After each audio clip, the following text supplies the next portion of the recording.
No. Oh, I'm sorry. But I'm okay. She always looks good. Thank you. Oh. I'm just weak and tired and shaky. It's all good. Hi, Ron. You there, Ron? There you go. Good morning, everybody. Aloha from the Good Big morning. Island. Hello, Kristen. Hi. And Wendy. Good morning, everyone. My name's Mark Patterson, one of the commissioners here. I'm going to call this meeting to order at this time. Thank you all for being here. We'll do our official roll call at this time. Mark Browning.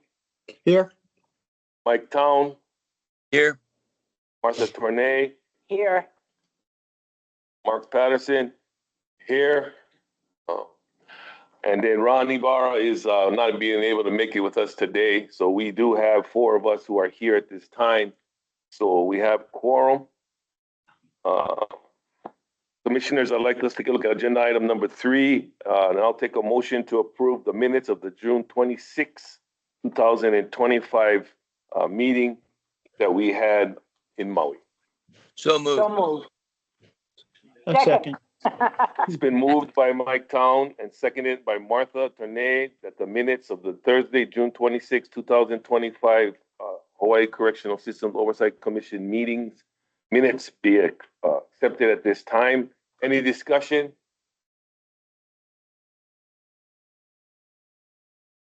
Hearing none, all in favor say aye. Aye. Aye.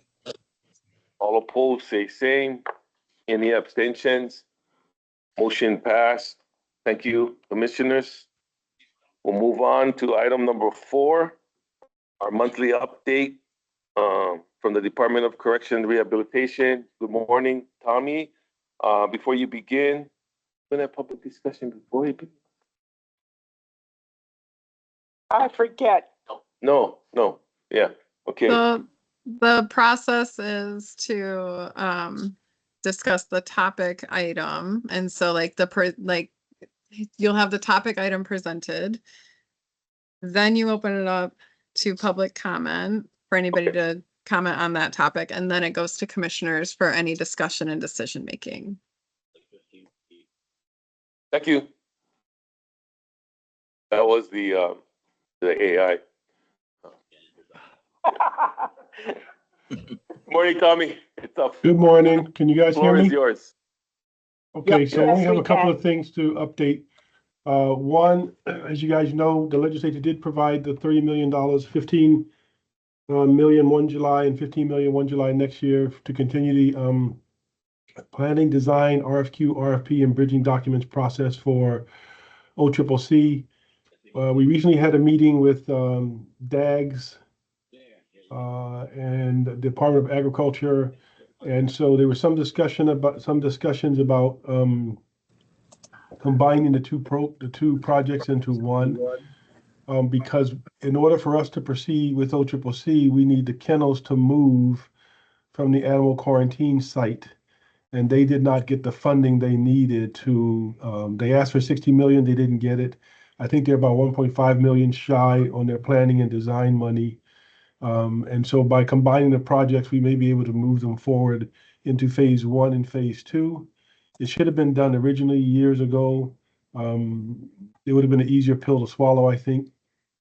So we decided to do that. The AG's office will work on the language of some type of MOU between the two agencies that we can sign off on and the AG can bless to move forward to combine the projects into one project. So more to come on that. With respect to, we're still proceeding with the planning and design for the movement of KCCC and the land purchase that we need. Maui's transfer has been paused because, there's water rights issues. Plus, I don't think the entity who was working on that, I don't think they were ready to move forward yet. And so that's going to be put on pause. With respect to Tommy, I didn't quite understand. What was that about Maui? there was the former chair of Finance Committee was trying to build a for lack of a better term, a criminal justice and public safety complex where the courts and Maui, MCCC would be located, Intake Service Center would be located, HPA would be located. But because that never really got off the ground, and he's now no longer the chair of finance, that's all put on hold. I didn't think it was going to take place anytime soon because there were water rights issues in Maui, and there's also some land acquisition issues and some other stuff. So it was some huge hurdles to overcome. So I honestly don't see that happening anytime soon, but if anything comes up, I will brief the commission for sure. But I don't see anything happening in the next couple of years on that front, to be honest with you, just because Okay, it's so thanks for complex. explaining. Thanks for Yeah. explaining. Okay. The governor signed Senate Bill 104 into law. I did have a short meeting with Representative Della Bellotti Monday at the Capitol. And there is a working group that needs to be put together to review the bill and see what we can and cannot implement, because there are certain concerns in the bill you had, as you guys know from our testimony. Like, I'll give you an example. The bill talks about transferring inmates from one facility to another. The problem we have is that we have one medium male security facility and one prison hybrid jail for women. We don't have the ability to transfer people between facilities. We have the ability to transfer them to the mainland to some degree. But to be perfectly honest with you, I do not see the department transferring any female inmates to the mainland ever again. And there are other aspects of the bill that we simply could not, we simply cannot live up to. One of them requires that if the person is within 180 days of their release, that we could not lock them down, or they could not come out of they could not be placed in segregation. The problem is we have no way of knowing if the person's coming up for parole, if they're going to be paroled in 180 days or 100 days, because that's up to the parole board. We could determine the max out date to be 180 days away, but we cannot determine the parole date because that's up to the parole board. So there's some resource issues, also concerns we have. So we'll work with Representative Bellotti and whoever's invited to this working group to try to address our concerns this next legislative session coming up. Other than that, we did ask for, $10 million for the master plan. As you know, the last master plan was done, I think, in 2000 or 2003. They gave us $250,000. So we're going to try to scale back and see what we can do with that, at least start the process. We asked for $20 million in CIP to do the repair and maintenance. And of course, we didn't get a dime. So again, we're going to play whack-a-mole with the deferred maintenance, which means we don't have money. So we don't have money to upkeep the facilities. And so I would imagine we're going to just have to look at our deferred maintenance plan. And as the emergencies come up, try to cover them, particularly at OCCC. It's past the point of rehabilitation. So we're just going to have to see what the resources we have, try to stretch them as much as we can, and go into next year and ask for the CIP money we didn't get to try to keep the facilities up and running. Our recruitment efforts, we're able to reduce our ACO vacancy rate from 30.4% to just a little over 20%. We're holding 8 classes this year. Monday, we graduate the second class on the Big Island. We did a cost benefit analysis, and if we're able to get 6 applicants from the neighbor islands to get to the academy, then we take the academy to them. That's where they get to go home every day. They're not away from their families for 8 weeks in the academy. That's working so far. We're scheduled to graduate 8 folks from this class on Monday. 7 will go to HCCC, 1 will go to Kulani. With this graduation, HCCC will have less than 10 vacancies on the ACO front, so they'll be almost fully staffed. We're holding 8 classes this year. This is our 4th class. We're graduating now. So we have 4 more classes this year, with the focus being on Maui and KCCC, and then here on Oahu. I seriously doubt if we'll ever get 6 applicants on Kauai, to be honest with you. So those folks will have to come here for now, for the time being. I don't know if we'll get 6 applicants on Maui, but if we do, we'll take the academy to them. We're pre-positioning the equipment we need on the neighbor islands to hold the academies there. We pre-positioned on the Big Island already. And we're just trying to get ahead of the attrition rate, as you guys know. We did put forward some incentives for ACOs to try to see if we can fill our ranks even faster. None of them made it to the bargaining table with the state. But the three of the main things we had asked for was longevity pay for ACOs 5, 10, 15, 20, tied to their attendance for their regular work schedule, hiring bonuses for new ACO recruits who would receive, now no figures were determined, but they receive half the bonus when they completed probationary period and one half on their anniversary. And then the last one was an incentive for the return of step movements to ACOs that was given up back in 1990, I want to say 1999, when they received a lump sum payment of $5,600. But Brenna Hashimoto explained that that wasn't feasible, and UPW didn't support that either because it looks like it slowed down the actual pay raises on the scale. And then one thing internally I propose to do, we have to talk to Brenda some more. I'll brief you guys more on that. Christian, I'll talk to you one-on-one about that. We have to do an MOU with UPW on that particular initiative, but because it's in its infancy, I prefer not to discuss it here. We need to work some details out with the AG's office. That's all I have, subject to any questions the commission have about the update I just provided. Tommy, we have to let the community speak first, and then we can ask you questions, so please bear with us. Community, just a reminder, in our public discussions, you will address the commission in any comments that you may have at this time. So I'll look for a raise of hands or anybody here.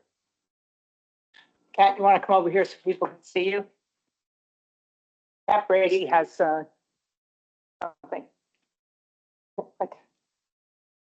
Oh, aloha. I just wanted to clarify on the MCCC, the public safety complex. We already spent $16 million and they never realized that they don't have water. They were going with a 6.5-inch pipe from the National Guard Armory over there. And of course, for a prison, or you need water for fire control and all sorts of things. So I just want to say that it's very disturbing to the community that we go so far into these contracts and then we go, oops.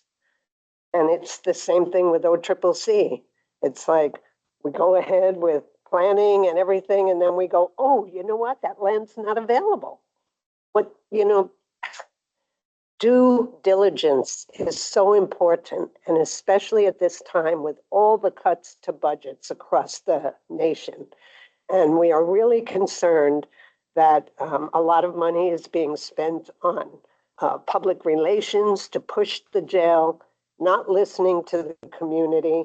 What the community has always wanted was a meeting with public safety where our questions could be answered by the people who are able to answer them. Thank you. Thank you, Kat. Appreciate that. Carrie Ann has a question. Go ahead, Carrie Ann. Aloha, good morning, commissioners, community. Carrie Ann Chirota on behalf of ACLU Hawaii. In regards to this OCCC jail, I think that there are many just questions and concerns from ACLU as well as the Reimagining Public Safety Coalition, which we're a part of. First, you know, recently in response to community requests and a petition to focus on alternatives and diversion and really reducing the number of people in our jail, which would reduce the population, Governor Green announced that he had plans and was in conversation to purchase the Honolulu Federal Detention Center. And so I think it would be really helpful to hear for the community, what is the actual plan? Is the governor attempting to purchase Honolulu FDC instead of building this proposed billion-dollar jail? The second part of it is I think it's been stated repeatedly that OCCC is beyond renovation and repair.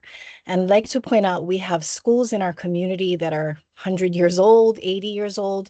We do renovations in our school. Sometimes we add on portables, but we keep hearing this conclusion that OCCC is beyond repair. And so I'd like to hear as a community member, if any of the state agencies, including DCR, including DAGs, if there has ever been an actual assessment by professionals that OCCC is beyond repair, because that's just a conclusion. And to date, we have not seen any documentation to support that. And third, as Director Johnson pointed out, the master report correctional plan was passed into or created or issued in 2003. It is over 20 years old. Things have changed.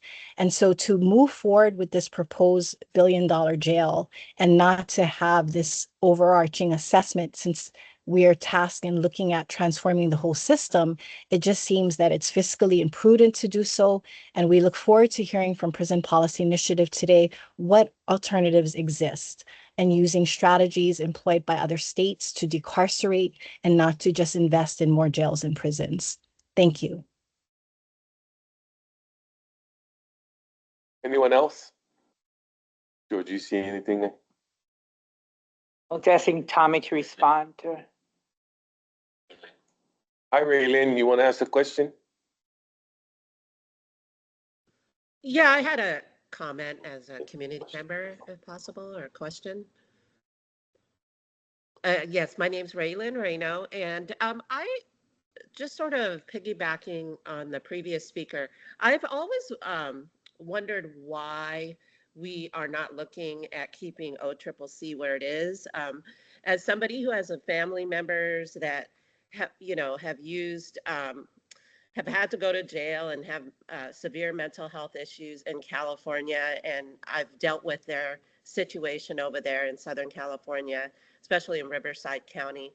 It is so useful for a jail, which is usually people going in and out, lots of visitors, providers, attorneys and everything, lots of family members coming and going. It seems to me that it's best to have it in a city center, somewhere close to public transportation, places to eat, places it's easy to access for providers and community groups and families. So I know the location that the old plants are for out in Halava, and it just doesn't make sense to move it. I mean, honestly, the location that OCCC is currently at is ideal, especially with the new transportation that is being provided there and all of the other services in the area. So that's just my feeling. I'm just wondering why it can't stay there. Thank you. Thank you very much, Raylene. But no more public testimony. Well, Mark? Go ahead. Hi, Mark. Represent- Yeah, thank you. With regard to the site, can you hear me, Mark? Okay. Yes. Go ahead, Bob. Okay. Just a comment on the site. I agree that Halava is a terrible site for the new jail. It's too remote, but it's also too small. I think it's about 19 acres. And I don't think that the current site of the OCCC is really useful for rebuilding a jail because it's also very small. And just by way of comparison, one of the best correctional facilities I've ever seen, and is generally rated as one of the best, is the Las Colinas Women's Detention Center outside of San Diego. And just by way of comparison, we're talking about, if we use Halava, we're talking about 1,300 beds in a 19 or 19 point something acre facility. Las Colinas has 1,200 beds, a few less, and 52 acres, which allows them to go spread out, to have separate buildings, to really implement all of the good design principles for a jail. And we ought to look for a site where we can, we don't have to build upwards. We can, and Las Colinas has no high buildings at all. It's all two-story. And when I talk about two-story, it's usually recreational areas on the ground and then a level of residence. But we just need a better site. This site is, I don't think either one of them is really large enough to build the kind of facility we want. And of course, we don't want a 1,300 bed facility either. We want something maybe 300 beds, but still, we need space to spread out and really have the rehabilitative apparatus that we need, and we just don't have it, in my view, in either site. Thank you. Thank you, Bob. Representative Coco. Thank you so much. Yes, can you hear me?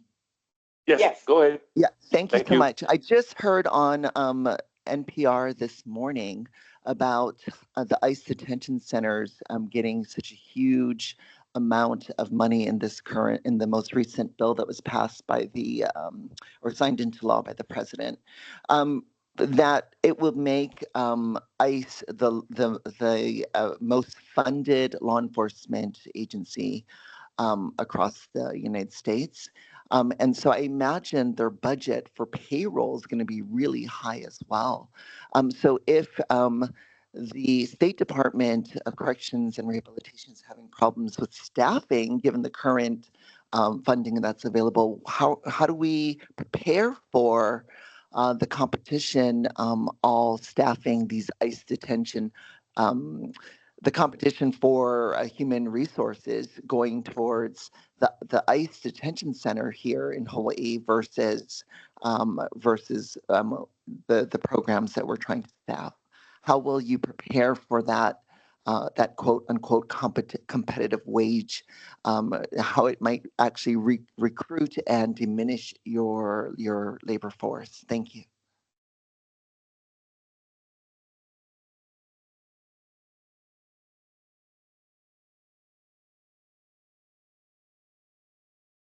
Okay. This is a long and talked about subject.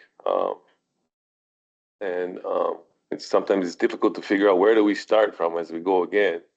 But I'm going to open the floor now. Thank you to the public who made those testimonies, to the commissioners for comments, and to kind of maybe push some of those questions brought forth by the community to Tommy at this time. And let's have a discussion on the report as given by the director. Martha? I feel we should address some of the things that were brought up by the community. And so a lot of them have to do with replacing OCCC. Bob, I agree with you. It'd be very nice to have 50 acres, but where in town would we find 50 acres? You know, and but as Raylan was talking about the importance of staying in town versus going to Halava, I've had those same concerns because the bus system is right there at OCCC. There are other things that make it. It's also easier to get the offenders to court because you don't have to go as far as you do from Halava. But I just don't know where else in town we could build something. And I believe very strongly the facility must be replaced. I worked at OCCC from the day it opened its doors, and it was built under a completely different philosophy. It does not work today the way it is designed. So it isn't just the deterioration of the building, but it's also the design. It has very little program space, very, very little program space. And we'd like to see that expanded. So I'm not making a decision about OCCC, but I do believe that the buildings have to be replaced, that they're not there anymore. So that's my comment on that. Judge Browning? I have other comments. Okay, okay. You know Well, what? then Hold on. I have some questions that I wanted to ask Tommy. Tommy, the R&M money, were you cut 100% or were you reduced in how much you got this year?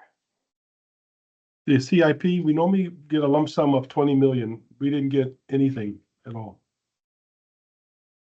So what's the lump sum of 20 million? What was that for? There's normally just CIP projects that we developed to try to fix. Like we didn't get all the money for the fencing for Halava. We didn't get all the money for the fencing at Maui. We had some other upgrades we wanted to do at Women's Community Correctional Center. And so I can provide the commission with that breakdown if you want, what the request was versus what we plan to use the money for. I would appreciate that, because I know with R&M money, it's also something that gets reprioritized in the course of the year as new problems come up. So if you don't have some flexibility, if you don't have enough money, enough flexibility, it just further deteriorates our facilities. The second thing is, what is the status of the module kitchen for KCCC? I'll have to check. But last I heard, it was going to be the modular kitchen was going to be delivered sometime here in July, and then it was going to be moved over from the port to the facility before the beginning of August. So I'll double check with our CIP staff. Yeah, so is it currently on Oahu, or has it already gotten over to Nawili Wili? My understanding was it was on its way over already from Oahu, but I can double check the kitchen. Okay. Thank you. Yeah, sorry, I was out yesterday sick. That's why my voice is like this. I could have got all this stuff together yesterday. My apologies. No, that's okay. That's all I have. Judge Browning, any comment? You're muted, Judge Browning. I'm sorry. I don't have any comments, just to follow up on the question about the realistic, how realistic, in your view, Director, is the acquisition of the federal detention center? I'm not at liberty to discuss. I can tell you this, that the governor's office and I have had discussions with the Attorney General's office of the United States regarding the purchase or use of the FDC. I'm unable to say anything else until some more concrete information is provided. Thank you. If the state was to assume the FTC, everybody needs to realize then we will once again go back to the state housing federal inmates. We did that until the FTC was built. So as the ICE population builds up, already it's been on the news that it could be used for that. I mean, I think it's a real reach to assume that it could be purchased. Yeah, I think so too, but I don't know. I just wanted to know, and I appreciate the director's answer, that, well, how far the discussions have gotten, if any, so thank you. I mean, you're the possibly the third director that the commission has dealt with in regards to the rebuilding of the Oahu Community Correctional Center. I'm gonna kind of go down the list of things that you've talked about and just, don't want to talk about things that have already been set, really. But I remember pre-COVID that a lot of the planning at that particular time was for the site. Yeah. There are several locations on Oahu where sites were talked about, and Halava was actually chosen. That's definite already, right? I'm sorry? Halava is already the definite site on where it's going to be built, because we spent so much money trying to move. Well, we are going to spend money to move the kennel. Yeah, so a couple of things. One, that was the preferred site. An EIS was done. The Board of Water Supply verified that the water capability is there. The kennels do have to be torn down before we can move any heavy equipment in, but I want to make it clear that the funding to demolish the current animal quarantine facility would be included in the big ask from the department to the legislature to begin that process. And so even though we have the $30 million for the planning and design and RFP process, we're a ways away from asking for the big ask, the funding, because some major issues still have to be worked out with respect to where the funding for the animal quarantine facility has to come probably before we go in for the big ask, because they have to be placed before we tear the kennels down, at least in a temporary site that can hold the current animal population they have and the projected population they have. One of the things we did ask them was they should put the onus on the airlines with respect to the documentation. If the documentation is not correct when the animal is flown here with the owners, then they should put the onus back on the airlines to make sure that they get it straight, or send the animal and the owners back from whence they came. Because now the animal quarantine facility, my understanding is they're taking the animals in temporarily while everything is done, and that adds to the cost for the animal quarantine facility, and it adds to their head count. And I want people to know that the animal quarantine facility is not just cats and dogs. There's cattle, there's goats, there are other invasive species that were captured here that shouldn't be here, and they have a no-kill policy. So they literally take care of all those animals there at that one site. Thank you, Tommy. Welcome. Is there any movement? You talked about Kauai, you talked about Maui. Is there any movement in Hilo and Kona? Their We would be jails? going in. We would be going in next year to ask for the money for Kona. Right now, we have the funding to do the site selection process has started. We have a number of sites we looked at. We are in preliminary stages, in preliminary discussions with one of the site owners. Ideally, we'd like to have the jail closer to the courthouse because the infrastructure is already there, the water and the sewer. I did have meetings with Rod Miley and spoke to the Chief Justice about including a multi-purpose courtroom in any new facility we built. And so I think that with Rod retiring, whoever his replacement is going to be, that's who we would talk to about the courtroom issue. But that's where we are so far. We don't have the money, again, to build. We just have the money to do the site selection process. And we may have a little left over to do the planning and design. 1/3 of the population, about 34% of the population at HCCC is from the Kona side. So we would be looking at somewhere around, let me look at HCCC's head count today. We'll be looking at somewhere around 120 bed facility or so for Kona side of the house. That would bring jobs to the area, bring money to the area because we would purchase locally. And it would also mean that those folks who would be taken into custody in Kona wouldn't be away from their families. They wouldn't have to drive to Hilo. And for us, it's a security risk when our guys are on the road, when they're doing transports back and forth. That's the most vulnerable time for them. So that would take care of that. I think the most important thing is they would be in the communities where they came from and can reintegrate back into those communities without having to come to Oahu or be in Hilo. So in building that Kona jail, there will be a furlough aspect to it as well, like Halenani Yes. is to Hilo. Yeah. Okay. That is correct. That's And correct. again, this has been talked about for decades. And when they were building the new Kona courthouse, we asked at that time if we could exist on that property and build a jail. And we were turned down by my dear friend Ronnie Barra. Yeah, it's Thank okay. you. We've been turned down too by the judiciary. We tried that as well. Well, he was with the judiciary, yeah. Yeah. I'm going to go back to one of the questions that the ACLU rose at this time. When we say that OCCC is unrepairable, have you folks issued an initial report on what that looks like? I will provide you guys with the report we received from our consultants who recommended that the facility is beyond the point of rehabilitation. Just because it's been lack of funding for decades. And so I'll give the commission that consultant report we received. Tommy, is that report public?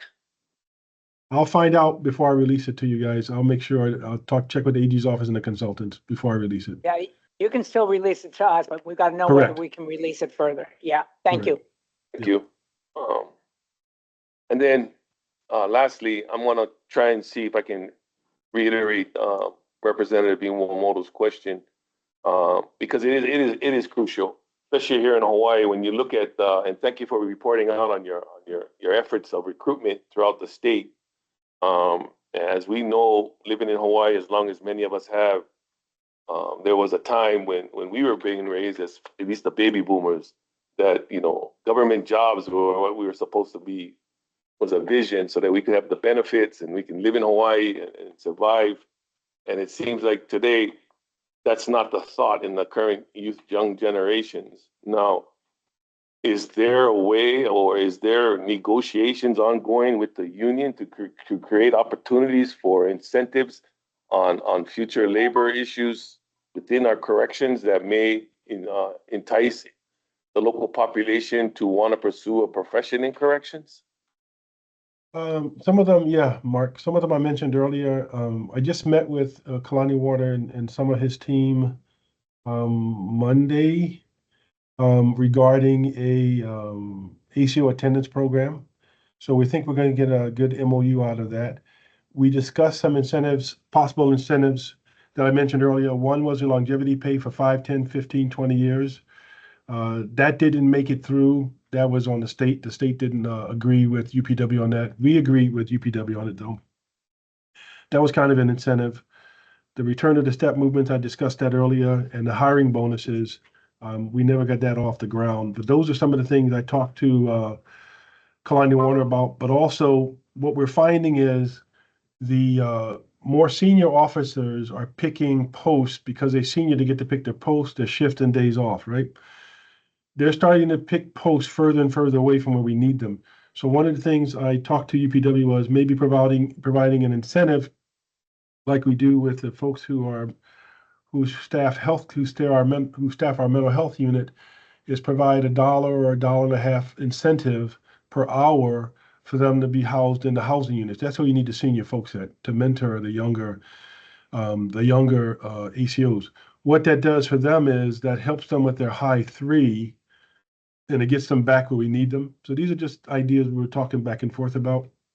No decision was made on that yet, but I'm leaning toward probably entering into the MOU with them with that, something like that kind of incentive to get the senior guys back where we need them. Those are the only things so far. The other thing is the one thing I'll talk to Christian about that Kalai and I talked about a little bit. Let me throw one more thing at you just to see if there was in mind medical compensation packets, benefits. Has there any been discussion on improving what the current officers are getting? I know it was different from what the old timers were getting, and I don't know where it was lost in terms of benefits after retirement. In the 90s, In the Are you negotiation. familiar with that? There was in the late 90s, I think Rodriguez, who was the head of UPW at the time, negotiated with the state some issues, some things. One of them was healthcare issues, but in my discussion with Kalani, no, that would be something that Kalani would bring to the state as part of negotiations. I can tell you this though. Hawaii has the best benefit package in the nation. You get 21 days vacation, 21 days sick leave a year. You get healthcare, dental, vision benefits. This year's 13 paid holidays. Next year is election year, so there's 14 paid holidays a year. That's literally 2.5 months off a year. I think what we could do though is I had talked to Brenna early on about this. It didn't come to fruition.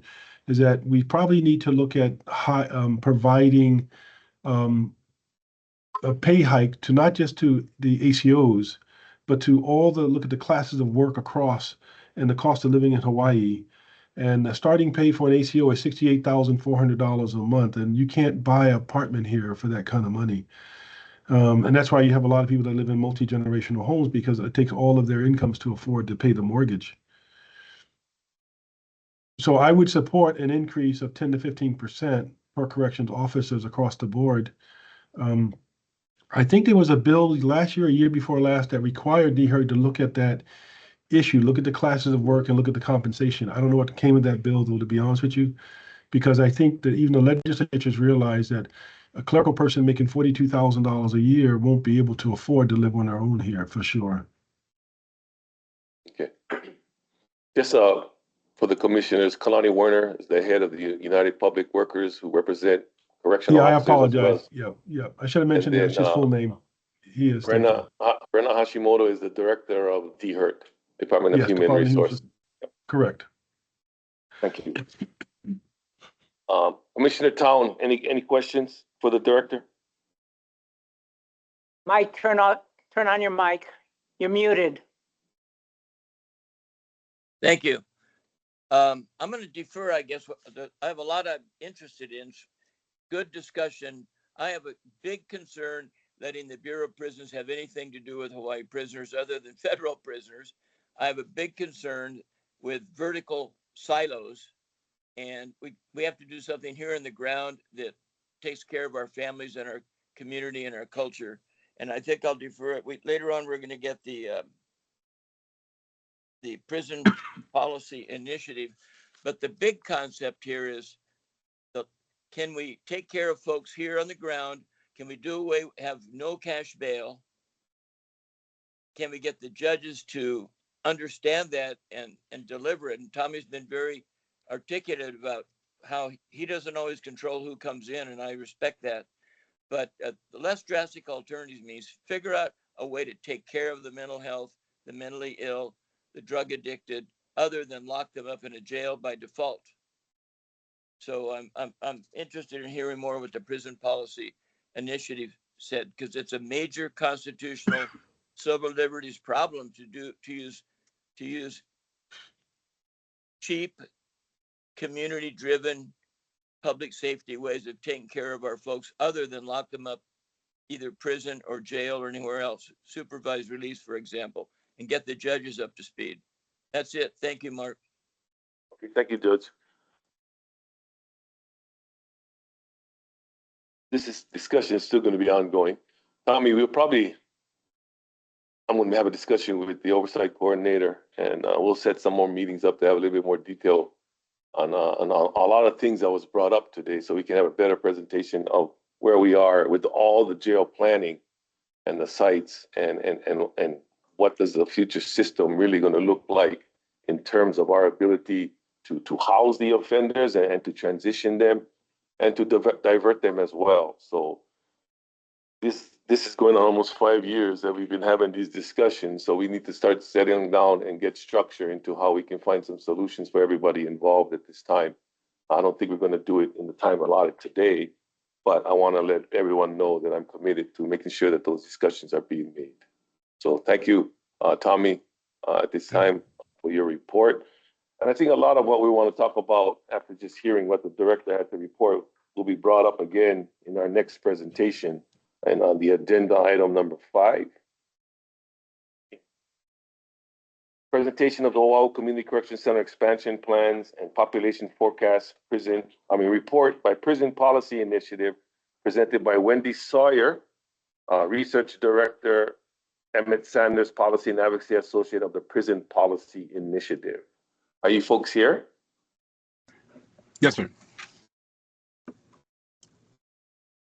Give them the floor. Emmett, thank you. Thank you. Hi. So first of all, I just want to thank the commission for allowing me to speak here today. So my name is Emmett Sanders. I'm the Policy and Advocacy Associate with Prison Policy Initiative, and I'm joined by my colleagues, Sarah Souders, our Policy and Advocacy Director, as well as Wendy Sawyers, our Director of Research. So I'll be doing our presentation, and then we will sort of help out on, they'll sort of be helping out on questions if some pop up. So just real quickly, Prison Policy Initiative is a national nonprofit, nonpartisan organization that produces cutting-edge research on the broader harms of mass criminalization and mass incarceration. We work on a wide range of issues across all stages of incarceration. We do it kind of all over the place, from pretrial to parole, collateral consequences and beyond. And so jail expansion just happens to be one of our areas of expertise. Since 2023, we've worked with advocates and lawmakers in more than a dozen Excuse me, states. Emmett, I just have Yes. one question. Is it possible to share your screen? Because we have a handout that has, I am so can we sorry. share your screen? Yes, I am so sorry. Thank you, if Are you possible. able? Okay, I am so sorry. Got ahead of myself there. Okay. Again, so just starting over. Since 2023, we've worked with advocates and lawmakers. But we still can't see your screen. Okay. Let me see it.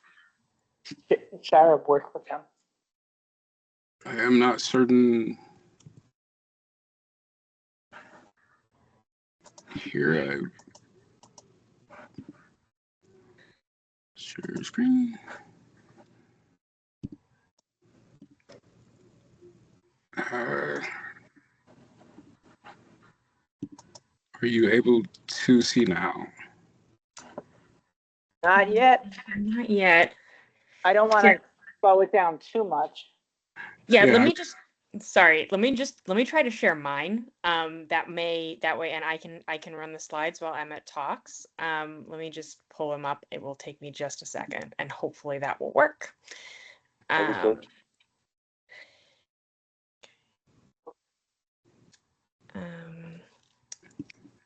Share. Hello. I want to share this window. All right. Can people see my screen? This is Yes. the question. yes. Wonderful. Cool. Emmett, go ahead and just let me know when you need to switch slides. Okay. Okay, so we should be on slide 3 at the moment. Thank you so much. Okay, thank you. No problem. So just backing up a bit, we've been working on jail expansion since 2023. We've been working with folks all across the country, about 13 different states, to examine jail plans, to provide analyses of needs assessments, other reports such as this population forecast, and to help spark ideas for alternatives to expansion. Often our entry point is with facility needs assessments, and so we will, advocates will reach out to us for assistance. We'll take a look at the assessment, we'll analyze the data, and provide a detailed critique in the form of a memo or a report, very much like the one that we've done for OCCC here. Again, we work very, very specifically with the data as is presented within the assessment itself a lot of times. And so if anything changes there, which apparently I've heard some things have, we can only critique what's actually presented for us. We've done this in a number of jurisdictions, considering jail expansion, such as Johnson County, Iowa, Atlanta, Georgia. We've done it in Kansas City, Missouri. There's just to name a few.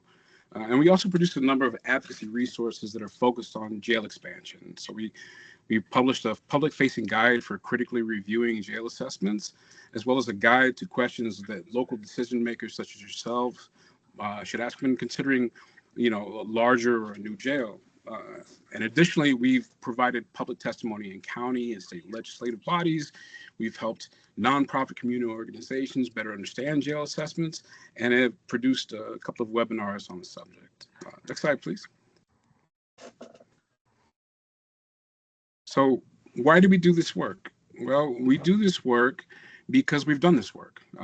We've done extensive research, and by pretty much every measurable metric, pretrial incarceration causes harm. We do this work because we know how destabilizing, how destructive, and frankly, how dangerous pretrial incarceration can be for the individual, for the family, and the community, and honestly for the public itself. The overuse of jails undermines the very public safety and public health that they are intended to preserve. Next slide, please. So I'll just take you through a bit of the harms of pretrial incarceration in general, and then we'll talk a bit more specifically about what these look like at OCCC. Next slide, please. So first of all, incarceration of any length destabilizes individuals and has undermining effects on public safety. As you can see here, even a stay of 1 day or less increases the risk of failure to appear. It increases the chance that someone will be arrested for a new crime or even a violent crime, and it vastly increases the chance that they will go to prison. These effects increase exponentially with longer stays. You can see that by the time we get to 3 or more days here, we're talking nearly a 20% greater chance that someone will be arrested for a new crime. And unfortunately, for many people in OCCC, the length of stay is far longer than this. Next slide, please. So the report itself notes that in a typical large jail, we'd expect the length of stay for pretrial misdemeanors to be about 2 days or less. In OCCC in 2023, the median length of stay was about 5 times that. It was about 11 days. I think those numbers have been updated now, but I think it's about 9 or something like that, and so it's still pretty far off. This is also about twice the national median that we're talking here.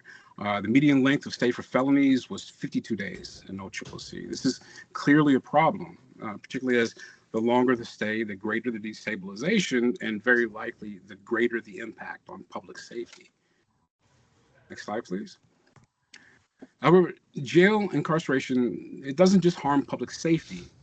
Pretrial detention also has a massive effect on people's ability to maintain stable housing. There are a number of studies that show this. In fact, 2022 study out of New York City found that people detained pretrial were over 4 times more likely to become homeless than those who were not detained. Studies also show that the longer stays increase the possibility of the longer stays a person stays incarcerated, the longer the possibility of destabilization happens. So a 2018 study out of Kansas City, for instance, noted that 30% of people who were detained pretrial for less than 3 days reported negative impacts on housing, but that jumps to about 37% for people who are incarcerated for 3 or more days. And this is a serious concern everywhere, including here in Hawaii, because frankly, people need stable housing to have stable lives. Next slide, please. So another serious concern is the undermining effect of pretrial incarceration on physical and mental health, as Commissioner Tom mentioned earlier. So simply put, jail incarceration causes death both during incarceration and after. People don't generally get well as cell, particularly those with mental health or substance use issues.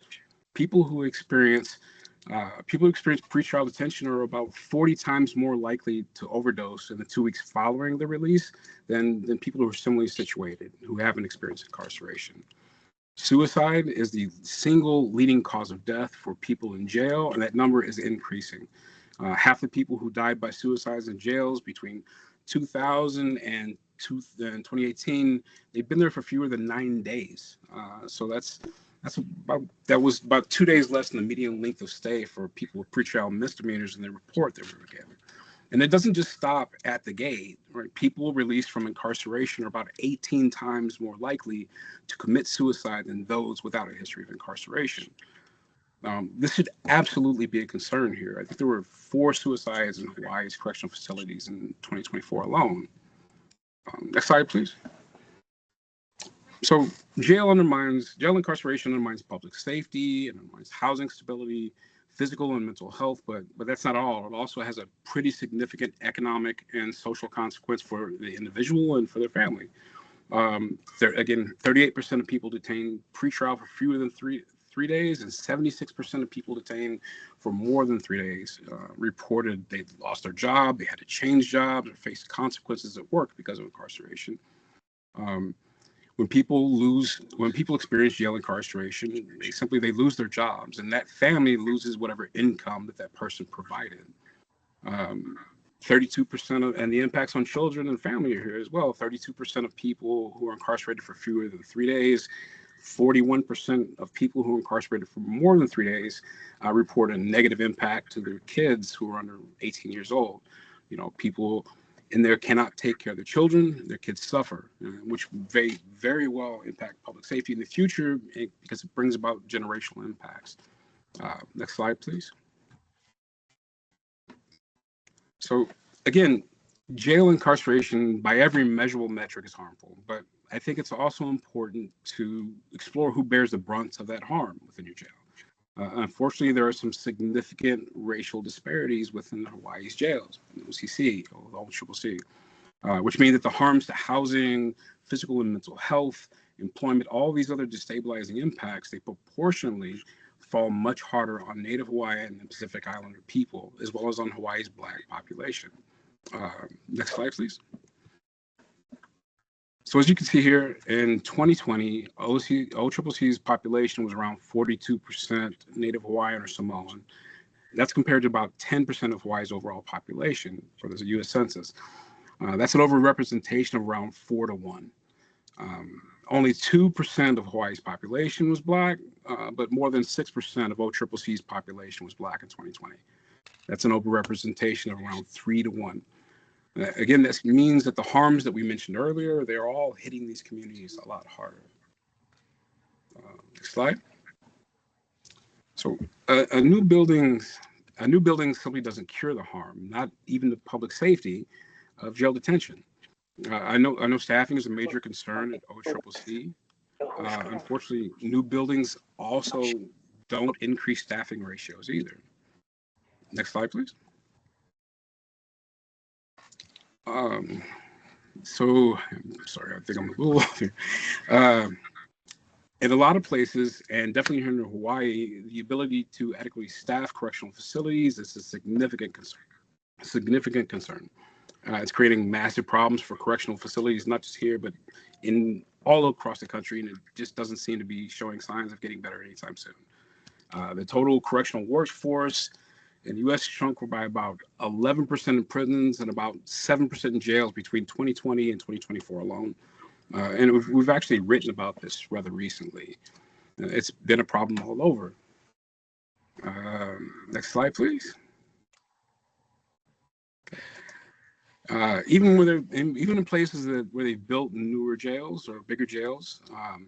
So OCCC had a 23% staff vacancy rate in 2022. That's nearly a quarter fewer staff that are needed, and that puts significant pressure on the existing staff and on incarcerated people alike. And again, it's not just here. Recruiting and retention is a huge problem across the country. Fewer people are pursuing careers in corrections, and more just leaving for other opportunities. And people are citing a number of reasons for this. And jurisdictions are trying myriad ways to try to improve recruiting and retention. Unfortunately, they haven't really proven effective in increasing staffing levels the way that folks would like.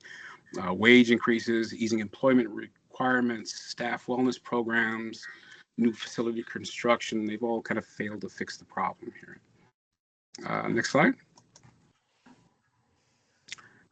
So, in fact, when correctional staff are asked about retention, the condition of the buildings may come up, it generally does, but the biggest issues that they identify are things more like work-life balance, mandatory overtime, these kinds of things. And this is true nationally, and it also kind of appears to be true here as well. So there was a survey of correctional staff in Hawaii, and it said, read that nearly 3/4 of people who responded reported dissatisfaction with mandatory overtime, for example. That's not a building problem. Next slide.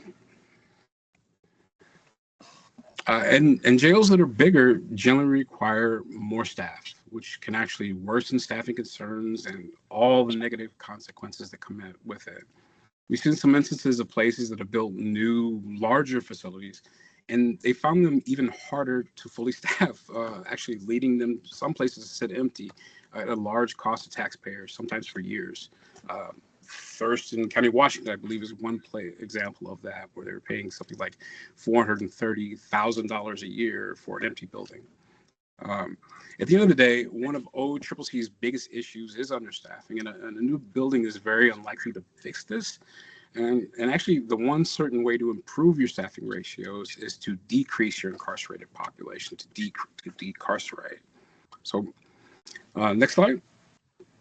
So let's just briefly just talk about some of the ways you may be able to do this. And we'll go to the next slide and do that. So firstly, I think it's important to note that the authors of this report themselves actually provide an alternative forecast that notes that when even relatively conservative estimates of possible diversion for misdemeanors, low-level nonviolent felonies, and probation violations are taken into account, the total bed need would be lower than what is currently being proposed. In fact, even factoring the same peaking and classification factors of the current plan, those diversions result in a projected 2026 male bed need of around 24% lower than what's currently projected. And again, those are modest, achievable avenues of decarceration. Next slide. So one key way that OCCC could reduce its incarcerated population is to address the unusually large number of people that are being held for technical violations of parole. It seems the report mentioned that around 1 in 5 people at OCCC in 2025 were being held on a technical violation. That's a huge percentage, particularly in comparison to some other places that we have examined. The alternative forecast in the report assumes that around 80% of these folks could be diverted out of the jail. And that's actually a pretty conservative estimate. And those aren't my words, that's the report itself. We look at places like Harris County, Texas, or Louisville, Kentucky, and we see that about 4% of their jail populations are incarcerated for technical violations. That's a pretty significant difference. Next slide. There are also a number of people in OCCC who are at the community level of classification, who can be safely released into the community. 22% of people incarcerated for felonies, and I think that's 80% of those incarcerated for misdemeanors, have been identified by the jail itself as being low enough risk that community placement would be appropriate. And that doesn't, my understanding, that doesn't include people who are classified at the minimum level. So many of these people are in custody because they cannot afford bail. Given their low classification, it's clear that Hawaii's bail system is just not really achieving its goal of only incarcerating people who pose a threat to others. There have been numerous efforts to reduce Hawaii's reliance on cash bail, and I think actually following through with these reforms could drastically reduce OCCC's population and reduce the need to spend millions and millions of dollars on new construction that could really be better invested in the community. Next slide. So at the end of the day, jail incarceration is harmful to the individual, it's harmful to the community, it's harmful to the public in general. A new facility is not going to fix that, nor is it going to increase staffing levels or keep people frankly, from dying in the jail. And it's not going to decrease the strain on your pretrial jail system. Decreasing your jail population will, and there are measurably achievable ways to do that. So I'll close that and I'll just leave it there. And again, thank you so much for allowing me to speak with you today. I'll put our contact information up here. And again, apologies for the difficulties there with the screen share. Thank you. I'll open it up on the floor right now for any public testimony on what you want to hear at this time. Anyone in the room? On this topic, Yes. yeah. Okay, you got a question? Want to come and sit up here so people can see you? We have one question coming in from the community.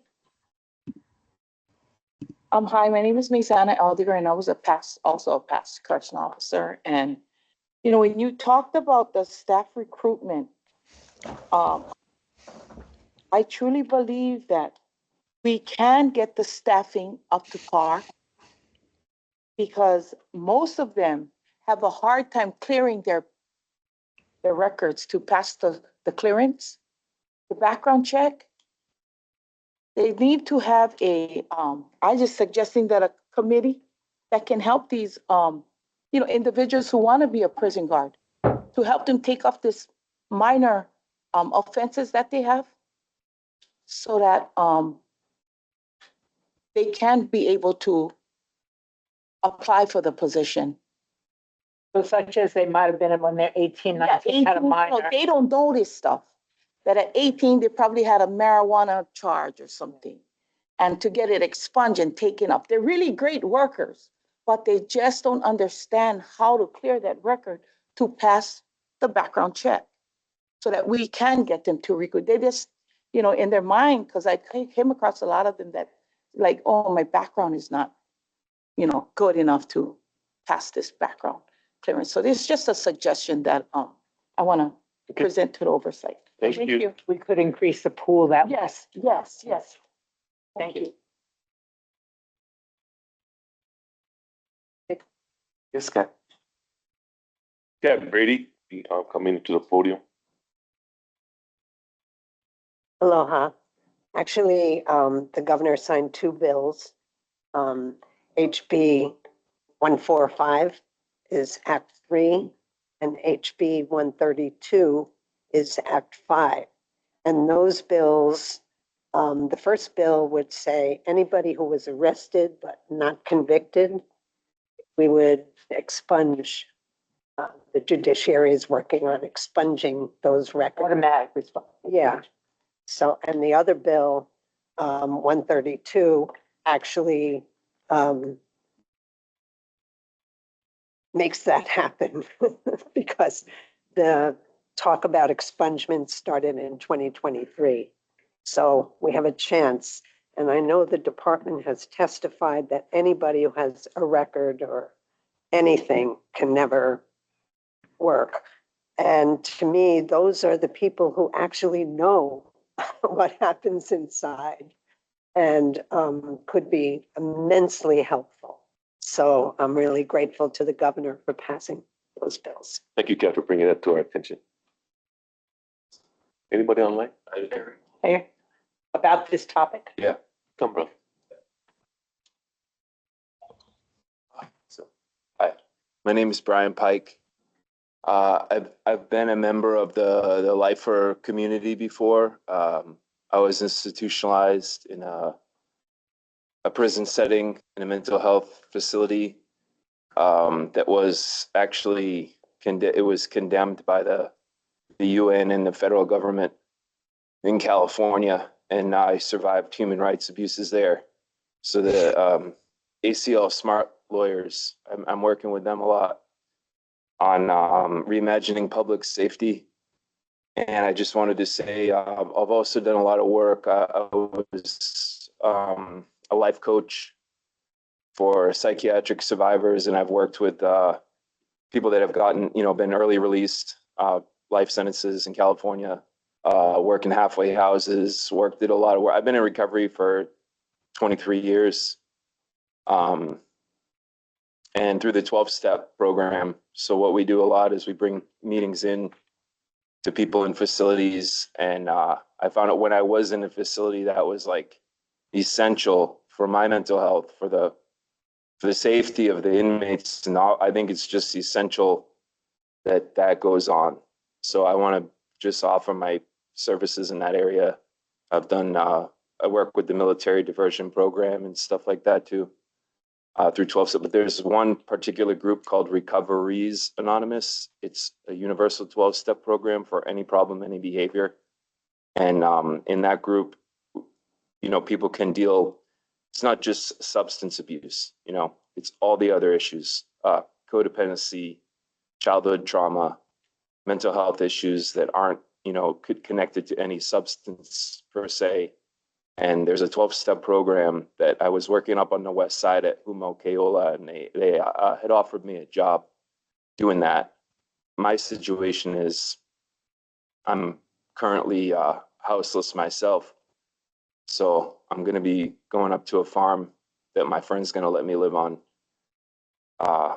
North Shore, but I've been like living in my car. I work with the community policing team, everything. And that's really good to help de-escalate, because a lot of times people, they don't need, cops are not social workers. They're not trained to deal with mental health issues and emotional, outbursts that people have that are just really, it's not like they say you don't need a Sawzall when you go to the dentist, right?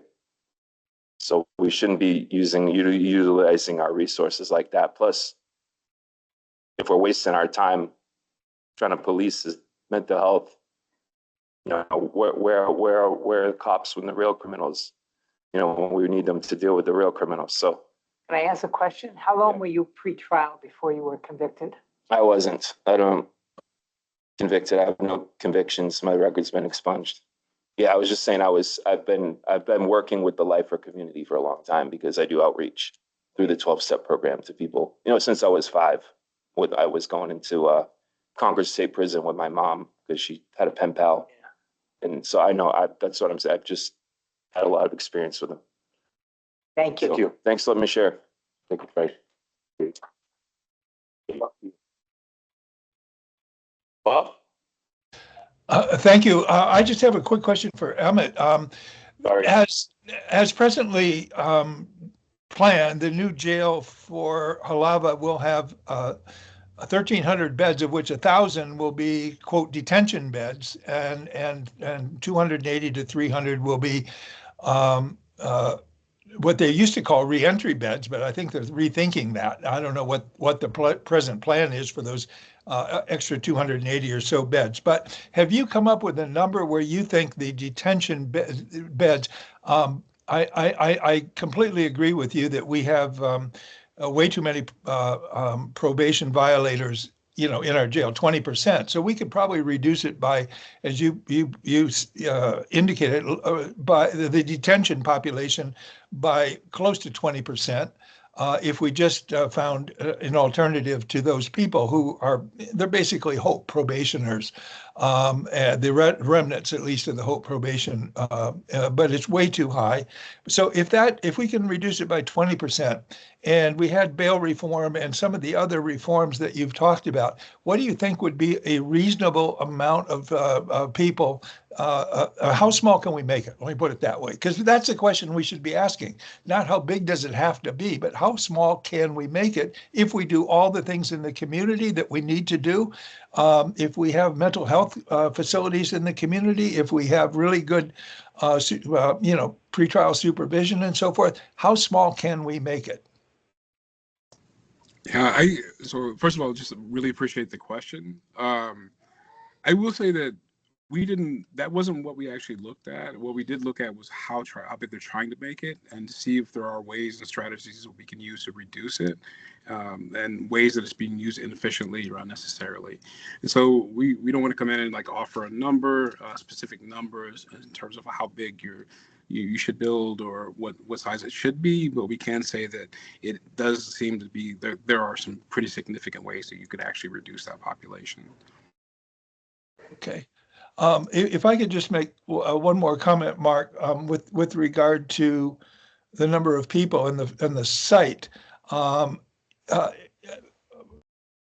We are going to move, presently, the plan is to move the animal quarantine station basically in an other direction on the property underneath the freeway to the other side, the other side of the freeway on the same piece of property. We don't have enough room on that property for the new jail if we're going to build the kind of Bob, Oh, jail. I'll stop you right now. We're going to just focus on the last report right now, but hold that thought to the end, okay? Okay, all right, I will. Thank you, Bob. Go ahead, Carrie Ann. Okay, so our question first of all, Prison Policy Initiative, thank you so much for putting together this report and your presentation. You've mentioned that you've worked with some other jurisdictions, some other states, maybe counties that have been grappling with the question of whether to build larger jails or prisons or invest in decarceration. And so I'm just wondering if you could share with us in our community, what have been some of the outcomes? And just, I'm asking, I think it's very clear, ACLU and our Reimagining Coalition, we support decarceration and not having to build a new billion-dollar jail, but I'd like to hear some of the outcomes and successes in other places. Thank you. Thanks so much. I'm actually going to turn that over to Sarah because I think Sarah has just a wealth of information. Absolutely. So first I would say that there have been a huge number of counties around the country that have just been in the shoes that you're in right now. It's in fact, it's incredibly common because of when jails were built, for communities to be thinking now about whether the right thing to do is to build a new building or not. What we have seen is a number of places where communities have ultimately decided or have decided, at least for the foreseeable future, not to do so. And the reasons generally are because they've found that the amount of money that's going to be spent on the new jail could be better spent in the community. The most obvious example is Fulton County, which is Atlanta, which was contemplating a $2 billion jail, so a particularly expensive jail. And there were a lot of points made in their county commissions about the ways in which that money could be used elsewhere. Instead, they're pursuing a number of renovation plans, and that often is the result when places decide not to build a new jail, is they find ways to renovate the one that they have. But decarceration is also something that's been super successful in a lot of jurisdictions. The most obvious thing that comes to mind for me is in Cook County, which is Chicago, Illinois, which decreased its jail population by half when they did bail reform. And that was bail reform that actually came before. There have now been major legislative changes in Illinois around bail. But even before those changes, there were administrative changes within the court system that didn't require legislation that got their jail population down. I think they reduced it by about 30%, just on those alone, even before legislation came in.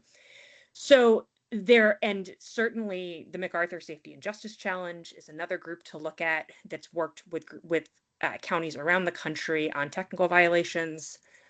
often those can also be addressed with administrative changes. Legislative changes are great and certainly more durable, but sometimes can be addressed with administrative changes like graduated sanctions, and other kinds of just changes in the way that that violations are responded to actually decrease those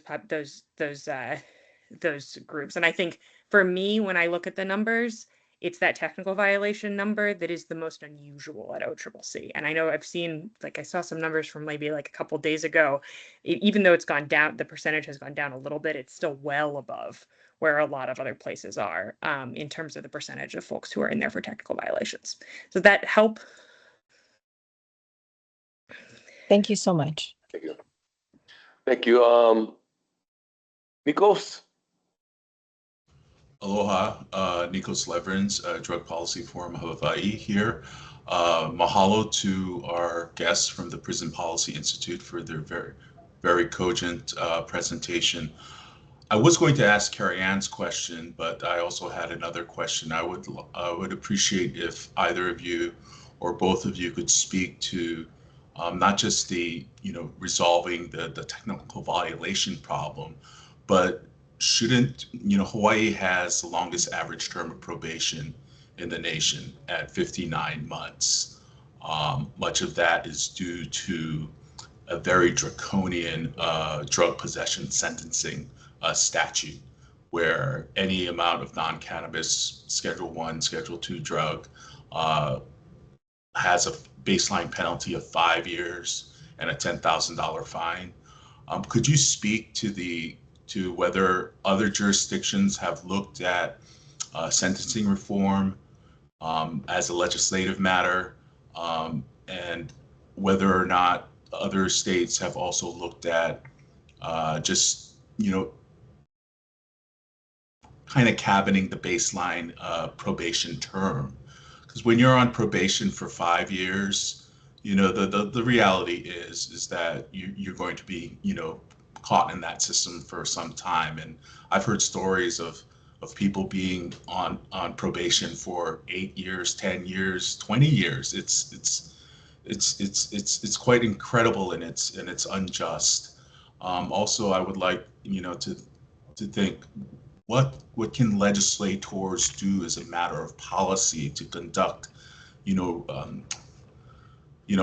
routine sort of review of probation practices and of sentencing practices too, and build community-based therapeutic models that are outside of the carceral system. So, broad question.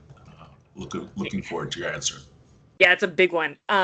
So the first thing I'll say is that's such a big question that I'd be happy to come back in with an email or something with like a little bit more detail at a later date, just because there's only so much I can fit into right now. But here's what I'll say.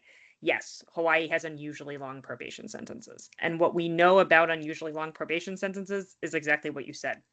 The longer people spend on probation, the more likely they are to get a technical violation.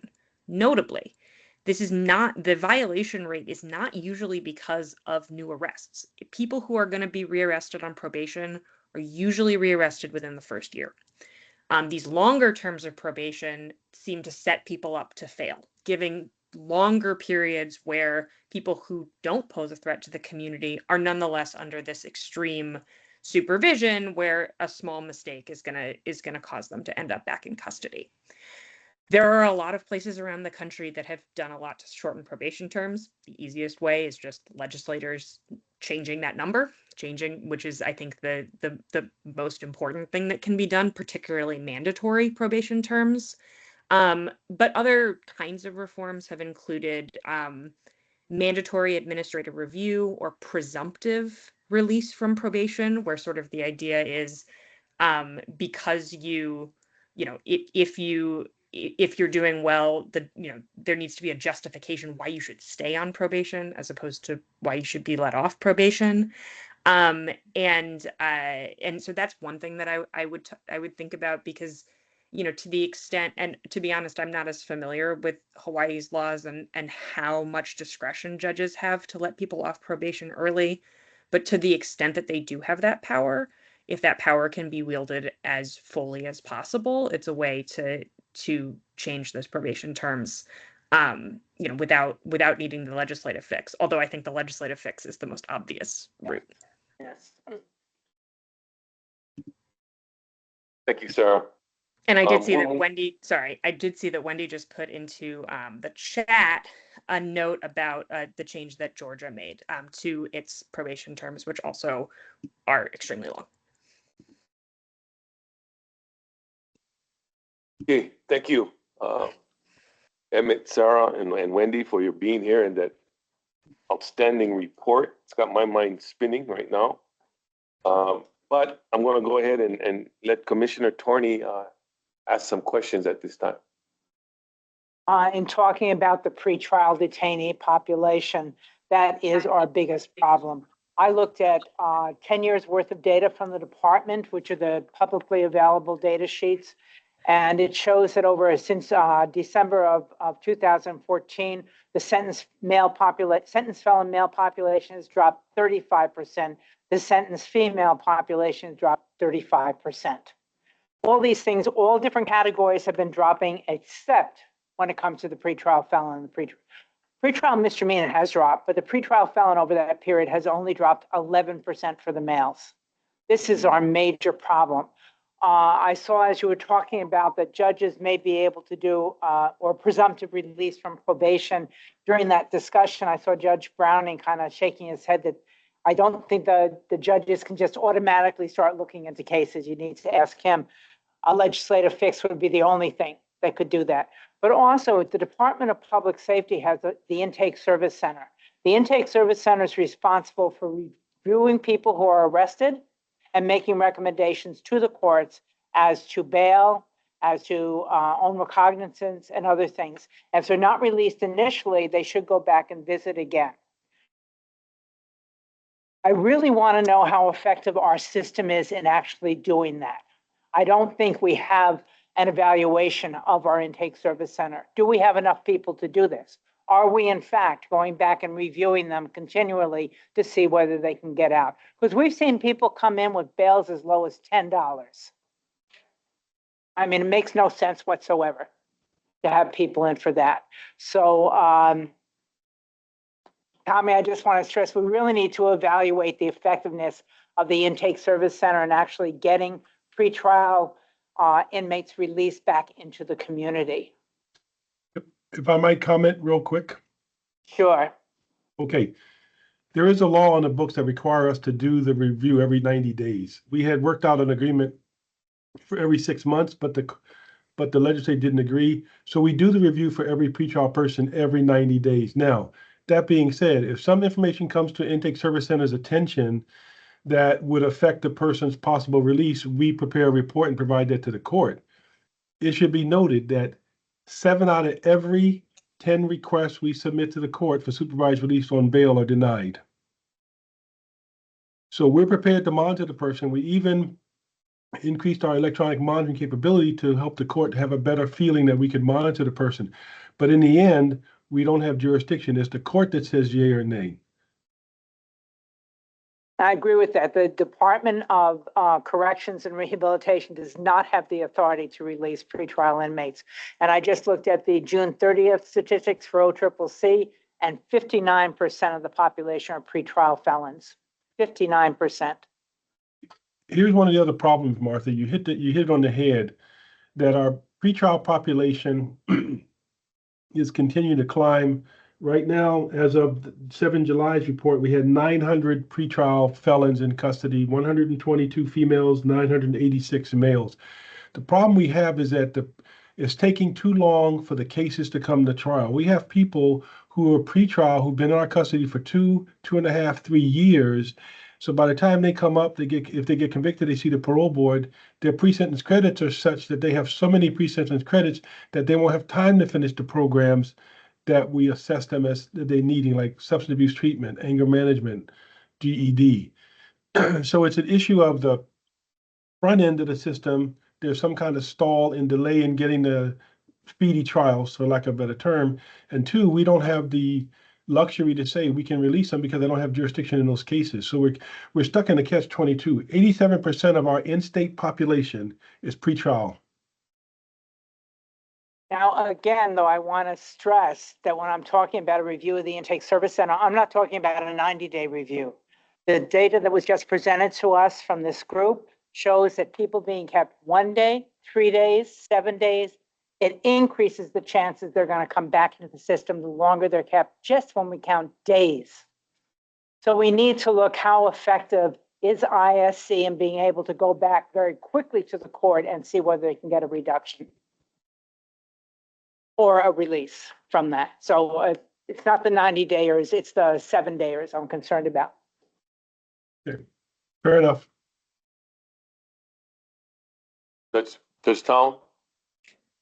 Yeah, Emmett and Sarah, it's as a present commissioner, former circuit court trial judge, there's two concepts I'd like to emphasize that you resonate with me, and I agree with everything you're saying. The concept of what's called gerontogenic or iatrogenic effects. By bringing someone in to help them, doctors understand it, the harm caused by the care, what Australians call the medical mischief. You bring someone in to the ER, they could maybe get their fingernail clipped, or they could get a horrible disease or something like that. Same with law. You lock someone up and you make the great point that the unanticipated effects are often awful by way of loss of housing, liberty, medication. So please, and we've all written on it and we know it, it's instinctive, it's part of our DNA not to lock people up unless there's no other way around it. I'm not convinced our judges or society understands that. Any comments on that, or do you know about gerontogenic and iatrogenic effects? Aren't terms that I'm used to in the criminal context, but I think I understand what you're saying. I mean, what we know is it is amazing how little time in jail it takes for people to suffer these negative consequences, and the negative consequences persist for a very long time after that release. So even a day in jail makes a huge difference, which means that when you're looking at what kind of reforms to implement, you need to be looking at things, as the commissioner said, that keep people out of jail entirely, rather than although review systems are also, of course, important, it's a very short window of time to avoid that harm. Yeah, I definitely appreciate that. Like Sarah, I'm not totally familiar with that phrase you used to use, but I am definitely familiar with the concept and totally agree. I would add in that there is also unintentional consequences and unintentional harm that happens with the family and with the community. And so it's not just the individual that we're talking about. Like, we're sending them into a jail setting to get healthy in places we know causes harm. But those effects, those harmful effects, have ripple effects with that family when the person returns, and with the community as well. Emmett, send me an email and I'll send you an article I wrote on the gerontogenic effect, because the doctors got mad at me saying iatrogenic. So we created our own little word that's very active. Mark, I didn't mean to cut in on you. Judge Browning. Thank you, Mike. Go ahead, Judge Browning. Yeah, I appreciate your presentation. And I'd like you guys to send us the PowerPoint that you presented. Just a couple of comments real quick. I mean, I think this is a very difficult issue and complicated issue. Clearly, the pretrial detention numbers are very, very difficult for Mr. Johnson and the system as a whole. And I totally understand what you're saying with respect to the trauma that's caused and the issues with respect to the harm that it causes. The judiciary was a number of years ago, and I'd say I'm going about five years ago, it was led the effort for bail reform. As you probably already know, there was a bill that we led a study and a group put together, working with legislators, a bill that would have changed the dynamics and the whole sort of landscape that we're talking about. And that bill was passed, and it was vetoed by Governor Ige, which was unfortunate. I think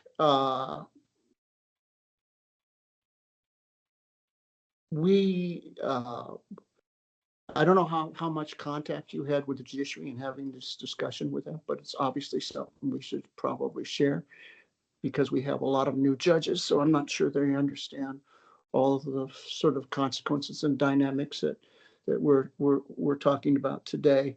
I guess one of the questions I had was, my assumption is that in your study, looking at other jurisdictions, well, how did Hawaii compare to other jurisdictions and their pretrial populations that had cash bail?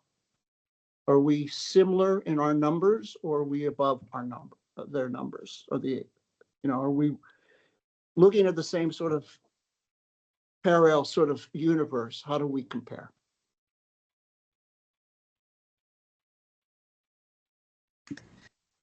Emma, you want to take this one, or should I? Oh, you Yeah. So I would say the things that stick out are the high proportion of pretrial misdemeanors. That's very unusual. And then technical violations, but I'll leave that to the side since you're talking about pretrial. There are a lot of places that have successfully reduced those pretrial misdemeanor numbers very, very low by creating presumptive non-use of cash bail or not having cash bail used essentially altogether for pretrial misdemeanors. Yeah. I'm talking about statutory changes that have been put in effect. Yeah, not always statutory, often statutory, but also policy changes. Sometimes policy changes are made, for example, at county level, where with things like general judicial orders and other kinds of ways to influence judicial behavior that are short of legislation. But I will remain coming back to the idea that legislation tends to be what you ultimately need to make major changes in the system. But I would say, if you're asking what's different about Hawaii than some of the other pretrial populations that I've seen, that pretrial misdemeanor number is unusual. Do you have examples of the judicial orders that were issued that made I think you called them administrative changes that reduced these numbers? Yeah, I can get back to you on that. I at least can get you the one that I know off the top of my head, which is from Chicago, and I can look into it for you. Yeah, I'd be interested. I think it might be helpful in further conversations we could have with the judiciary. Thank you, Judge And I Ronnie. think just to add one thing to what Director Johnson was saying with respect to the number of individuals who were held for so long pre-trial, just so we have an understanding of the complexities of the kind of issue we're talking about. A lot of that has to do not with the judiciary, but with the public defender system and the court-appointed attorney system, whereby individuals, defense attorneys, there are a lot of issues with continuances that are being asked often because of lack of preparation or access to discovery or whatever the technical reason may be. But those are issues that I think frustrate us, all of us here, but also I know it frustrates the judges as well. It adds to the state. So thank you. I appreciate the study and the work that you guys have done. Emmett, Sarah, and Wendy, we want to thank you for that presentation that you gave us. A lot of food for thought. In following up with the agenda item before, and now that we've heard, this, and in terms of new jails often don't solve problems, and focusing on the reduction. I think we're at a place now where we really got to look at the systems that we've been discussing right now. Yeah, and even though as an oversight body, our Kulian, our responsibility is for DCR. There is no doubt that we may have to extend our aloha and begin working with the judiciary as well as the mental health and how better we can improve the collaboration with DCR in order to reduce the population that we need to do. So that's a discussion with our staff. I'm excited because we got 2 more staff that we're currently looking for, and the more staff that we do, the greater work and reach that we can have outside of DCR in order to help DCR with their current issues, especially with the building of the new jail. So I want to thank you folks for coming and being here right now. Wendy's comment. I just want to bring to your attention Wendy Sawyer, who works for the Prison Policy Initiative. She put up that about 70% of everyone in jails are being held pre-trial. And so in terms of those under local authority, we're one of the integrated states that's under state authority. The average is 80%, so it is very high. And if I add today pretrial felons and pretrial misdemeanors on June 30th at OCCC, it comes up to 66%. So it's only almost at that 70% threshold. Thank you. Okay, thank you for that conversation. I'm conscious of time. It's 10:36. I wanted to move forward on our agenda items. Thank you. Thank you very much for being here. And hopefully, Chair, sorry, Chair. Raylan had her hand up for a while. I don't know if you saw, but she had her hand up, I think, a while ago. The public comment part is over. It goes on to the commissions after that. So we're following those rules. Okay, thank you. So where was I? So moving on. Item number agenda 7, overview of the Oversight Coordinator's report. No, discussion of potential legislative efforts that would impact Okay. local community. Sorry, good job. Thank you, guys. Agenda item 6, Kristen, are you there? Yep, I'm here. Hi, everyone. My name is Kristen Johnson. I'm the Oversight Coordinator. If you've seen me holding my head or having my camera off, I do apologize. I'm a bit under the weather this week. So item number 6 was actually requested by our friends on the Big Island, Ohana Ho'opakele, to talk about potential legislative priorities that would impact the lifer community. And so the 3 that came to my mind were compassionate release, second look sentencing, and good time. Compassionate release, for those of you who don't know, that is for individuals who may be elderly or very sick, who would be released out of the system due to the lack of risk to the community. Second look sentencing, it varies state by state, but usually what'll happen is, like, let's say it's 20 years, right? Like the state chooses the time frame, but every 20 years, the prosecuting attorney or the judges or whoever the entity is will look back at people who were sentenced 20 years before and try to determine if that was reasonable. And then also good time. And so that is for individuals who are incarcerated, who, if they are behaving really well in the facilities and doing programs and other things, that they can have time removed off of their sentence. And so those are 3 things that can impact the population, and specifically the lifer population. And so I just wanted to bring those to the commission's attention. Compassionate release, I believe Bob Merce is working on some legislation. Second look sentencing, I believe Kat Brady is working on some legislation. I don't know of any agency or organization that's working on good time. But I just wanted to bring these 3 to your attention and also to the community's attention in case anybody wanted to take that on. Thank you. Thank you, Christian. On that particular subject, we're open for public discussion at this time. Any comments?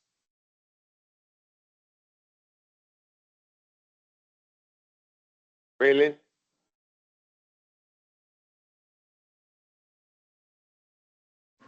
Yes, thank you. Again, my name is Raylan Rayno, and my question is regarding, I guess, pretrial population and diversion of people who have behavioral health issues to the state. Right now, we're on item 6 of the agenda: compassionate release, second look sentencing, and good time. If you could provide a testimony on that, please. You can save the other one toward the end. Yeah. Okay. So on compassionate release, you know, how are we dealing with issues of people who have severe mental illness and aging, problems with people who are aging, especially I know that happens in the state hospital also. How are we dealing with the compassionate release issue in those cases?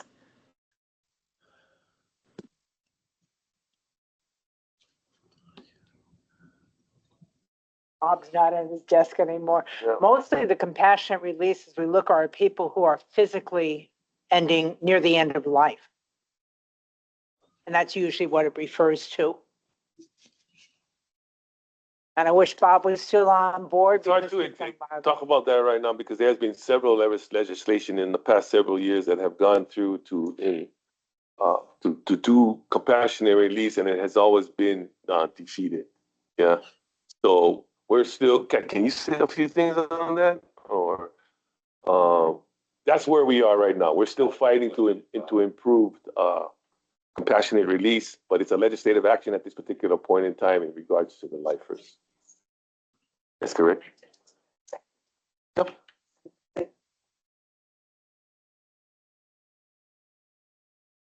I see you, Ron. I'm going to have Kat say something real quick, and I'll get back to you. Aloha again, Kat Brady. I'm just embarking on looking at other states and second look sentencing, but there's a vast number of states, and if this comes to mind, it might be 23 states, 31 have actually looked at it, and I think 23 or 24 have enacted second look sentencing, which is really important. We have people serving 40, 60, 120 years. I mean, that's ridiculous because when some of these people get out, most of those people are going to actually be senior citizens and they've never worked in the community. Well, what's going to happen? And what can they do? So this is something that is really, really important because Hawaii has really long sentences and we need to understand that sentence late, too long is too much. And I know I've been working with a lot of the lifers who are in Saguaro and some in Halava. And, you know, these people have really changed their lives. They're working on things, they're peer mentors to some of the younger guys coming in. This is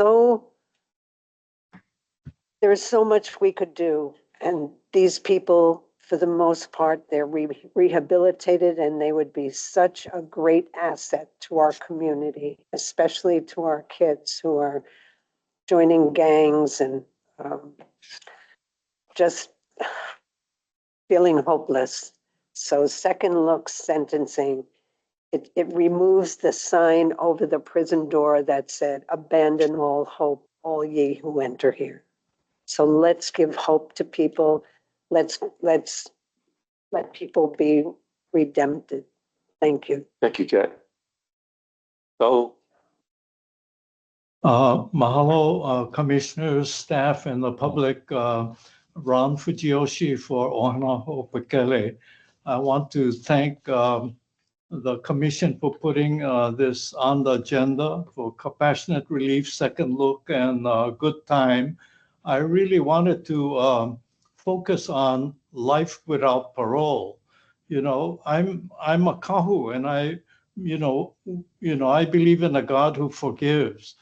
So that we need to take it seriously. And Hawaii we have in Hawaii the aloha spirit. So we should be leading, the world, not trying to play catch up with other places. We have Ohana Ho'opekele has been, raising up the model of pu'uhonua together with Ho'oponopono as a cultural way that forgiveness was embedded in the process in society that allowed people to mend relationships and become full members of society again. So now, since we have rehabilitation on par with corrections in the new naming of the Department of Corrections and Rehabilitation, I really asking for people to focus on what can we do, and can we make laws or change administrative rules so that model people of lifers without parole can be able to come out. I don't know whether what would be, I think that the three processes of compassionate relief, second look, and good time all kind of relate to the paroling authority as well. So I wondered if there would be a chance that the new head of the Hawaii Paroling Authority could be invited to come and have a discussion with the commissioners and all of us. And we asked the public and all of us to kind of work together on thinking about some drafts of bills that will lead in this direction. Thank you very much. Yeah. Thank you, Ron. Nichols? Aloha. Nice to be with you again. When we're talking about compassionate release, I think we need to recognize that the current system is very limited, and that we could look to statutes like the Federal First Step Act, which extends compassionate release not just to those who have a very acute terminal condition, but also people who have chronic conditions that might be better served with community-based care. The Federal First Step Act also contemplates a compassionate release for elderly inmates as well as those who have served 3/4 of their base term. So there is language out there that legislators should be looking at. I know that the current lieutenant governor was interested in compassionate release. And with respect to good time credits, I was talking with a fellow advocate the other week, and it's like it's bizarre to me, coming from a state, the largest state in the nation, which spends tens of billions on their correctional system. They have a system where you do a day of good time, your sentencing is reduced by a day. And that's the default proposition. So to the extent that we can do that for those who, are in prison, I believe that, we should be looking into that kind of proposed reform as well. Mahalo. Thank you, Nichols. How you doing? Okay. Hello, Go ahead. hello, Chair Patterson and the members of the commission. I sit here before you with deep respect, urgency, to ask the Hawaii Correctional System Oversight Commission to prioritize the creation of a second look sentencing process and compassionate release pathways for individuals serving life without the possibility of parole in the Hawaii Correctional System. Today's those serving life without the possibility of parole, even after decades of incarceration, deep rehabilitation, advanced age, or terminal illness, have absolutely no mechanism to be reconsidered. No matter who they have become or the circumstances of their confinement, many of those prisoners were sentenced under outdated laws that did not consider the youth brain development, trauma, or pathways to rehabilitation. A large number of them are now elderly, chronically ill, or no longer pose a threat to public safety. Some have served 30 or more years, transformed their lives, earned degrees, mentored others, and taken full responsibility for their past. When I say mentored others, they're actually the 24-hour counselors on duty in the facility to encourage the new ones that are coming in. They come, they go, they come, they go. These are the guys that are boots on the ground, the life without parole, because that's their home. They're literally on, what do they call that? On hospice. They're on hospice away from home. You know, a slow death. Anyway, so the current law offers no relief, no review, no hope. And they're literally considered non-alive, non-existing. They're not even a citizen. They have no rights. You know, I respectfully urge the commission to recommend that Hawaii create a second loose sentencing process that allows judicial review after 20 years of incarceration, regardless of the original sentence. Include the life without parole inmates in any compassionate release or parole reform discussion. Allow terminal illness, age, or extreme rehabilitation to serve as grounds for clemency or to judicial reconsideration. You know, support a legislative framework to implement these changes that through a fair, transparent, and restorative justice model. As a Native Hawaiians, Pacific Islanders, and other impacted communities are disproportionately represented in the life without possibility of parole sentences. This is also a matter of equity and healing for Hawaii's people. On behalf of the incarcerated individuals and the families who still believe in mercy, transformation, and second chances, I ask this commission to help create a path forward. We cannot use yesterday's points in today's game. Mahalo for your leadership and commitment to justice with compassion, with deep aloha. And I brought, right behind me, there's two daughters of life without possibility of parole. And I know Halava had the daddies and children reunification. Well, I want to introduce you to P.E. and Kana Stanley. After 37 years, they finally got to hug their dad for the first time in 37 years. In 37 years, yeah. I mean, it's been a blessing, and we know that God have ways and God have doors open, you know. So the past is the past, and like my dad, like she was saying, my dad is a lifer, you know what I mean? And they can't do much. But we as family out here has to do the legwork for them. But during that years, we got denied so many times. And having that feeling to be with my dad again, that we had to fly out, it was an amazing feeling. So I don't know what plans are, you know what I mean? You guys' plans are in the near future for lifers without the possibility of parole. But we as grown women now grew without one father. And having that feeling back, it's a good feeling, you know, and having something open for lifers, it's a good feeling.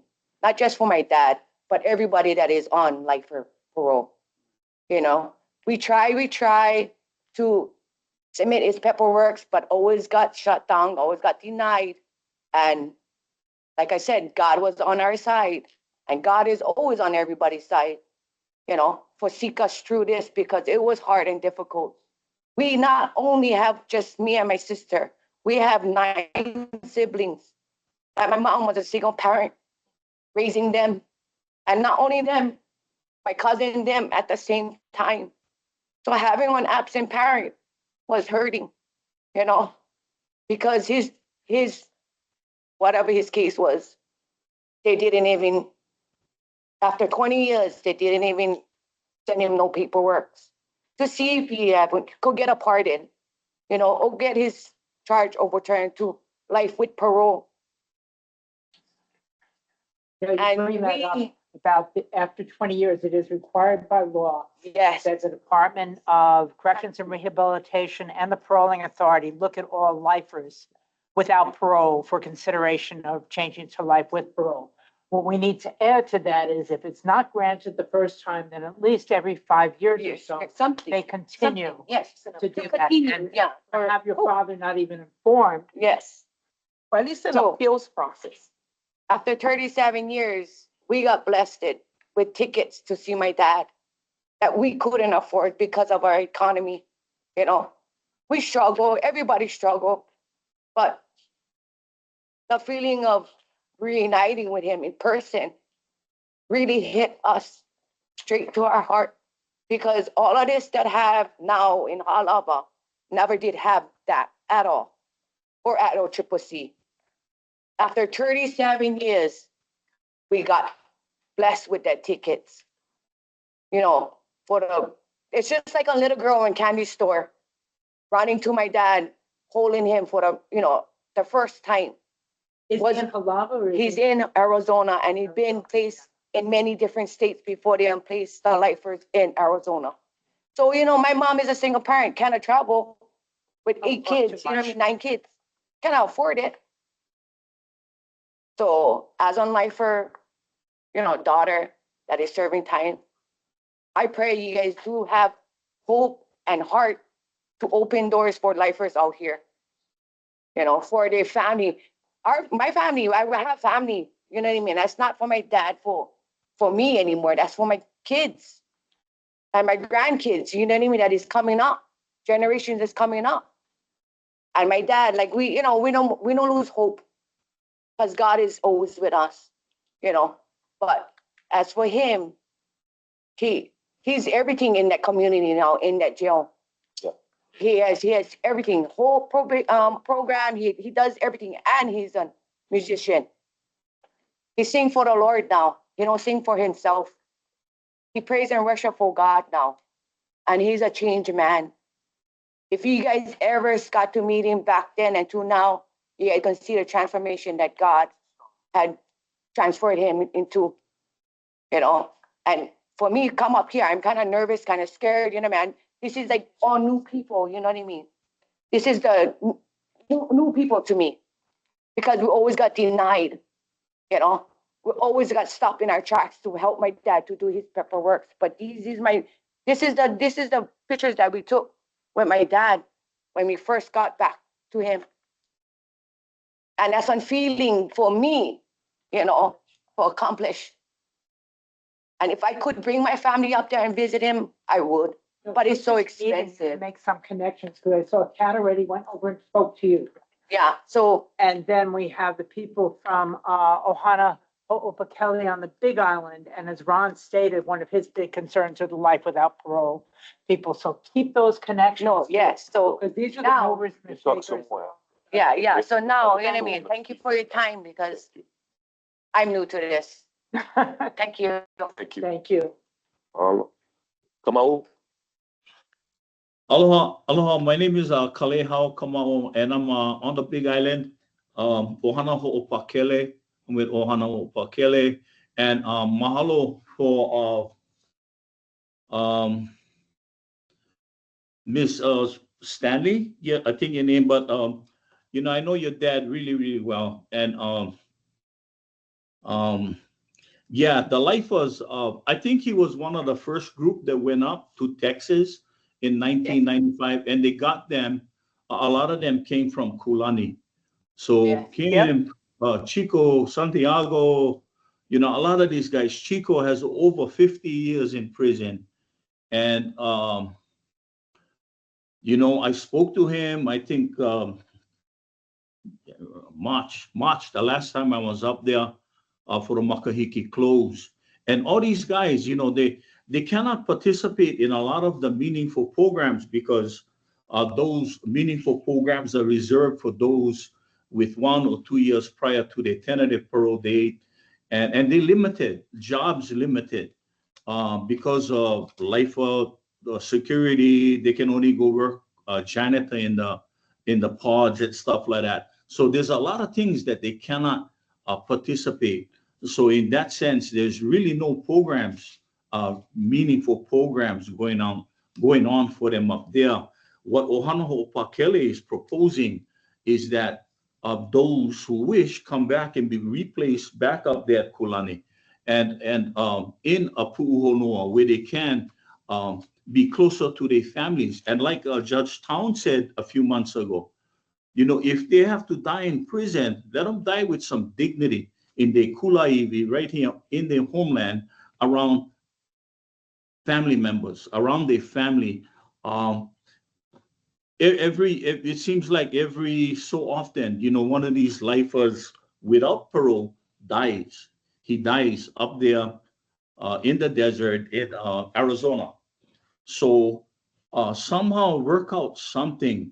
I don't know how compassionate release would applies to those life without parole. I don't know how the second look sentence or even good time.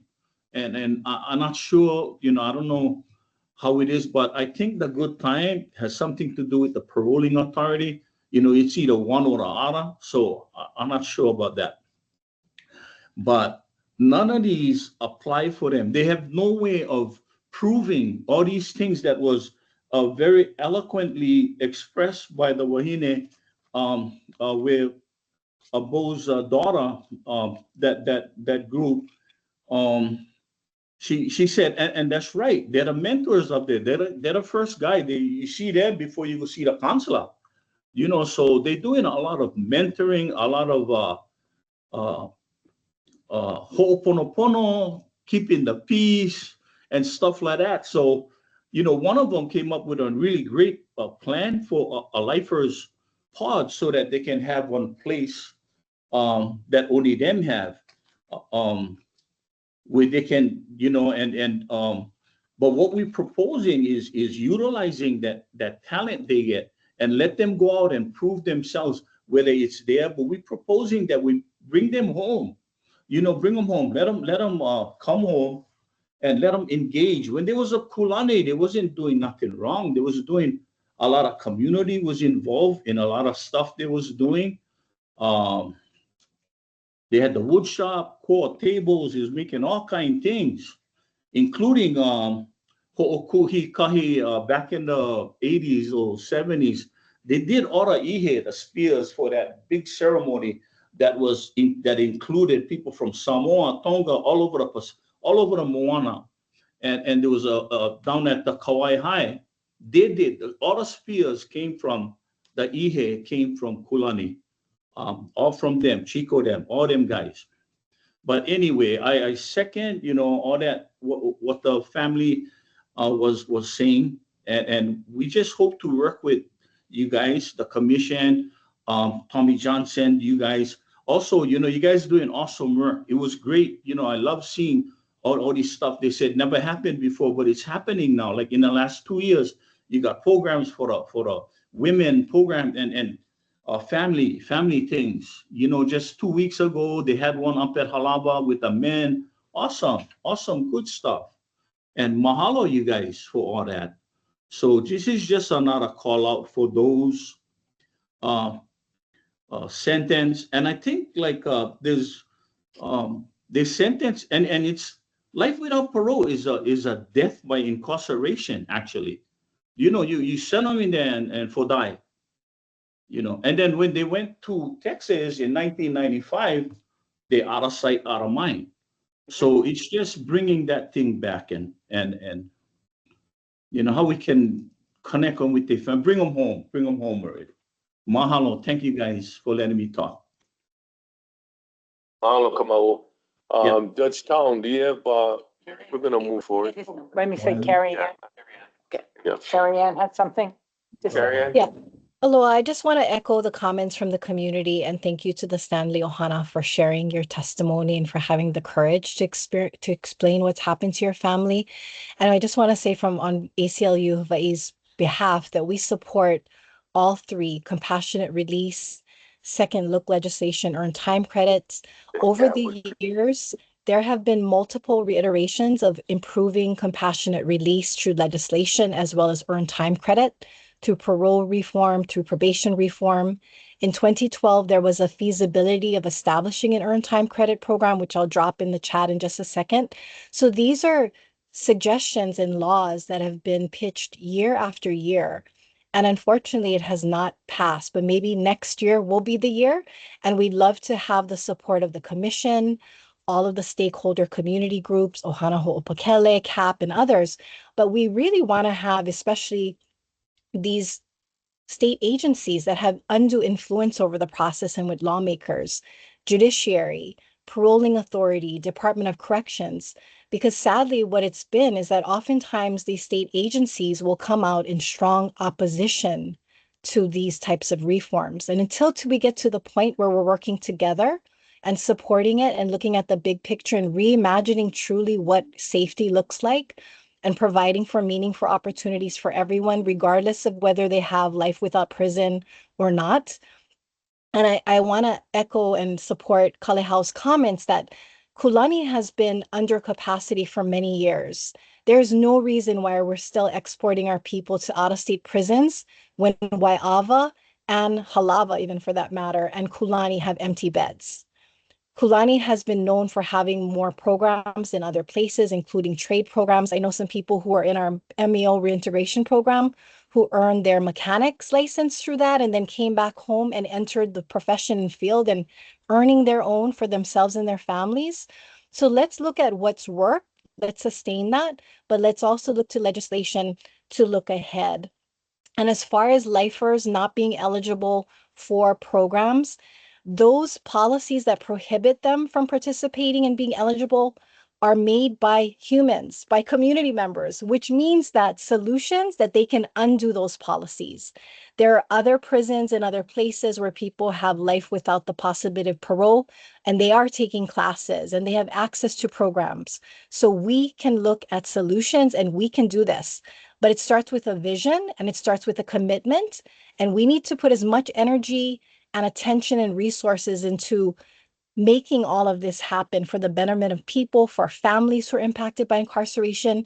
But so much of it is spent on $1 billion jail, and we need to shift our priorities and focus where these most changes can be made. But I'm going to drop this feasibility study. It's from 2012, and it just highlights we can do so much more working together. Thank you.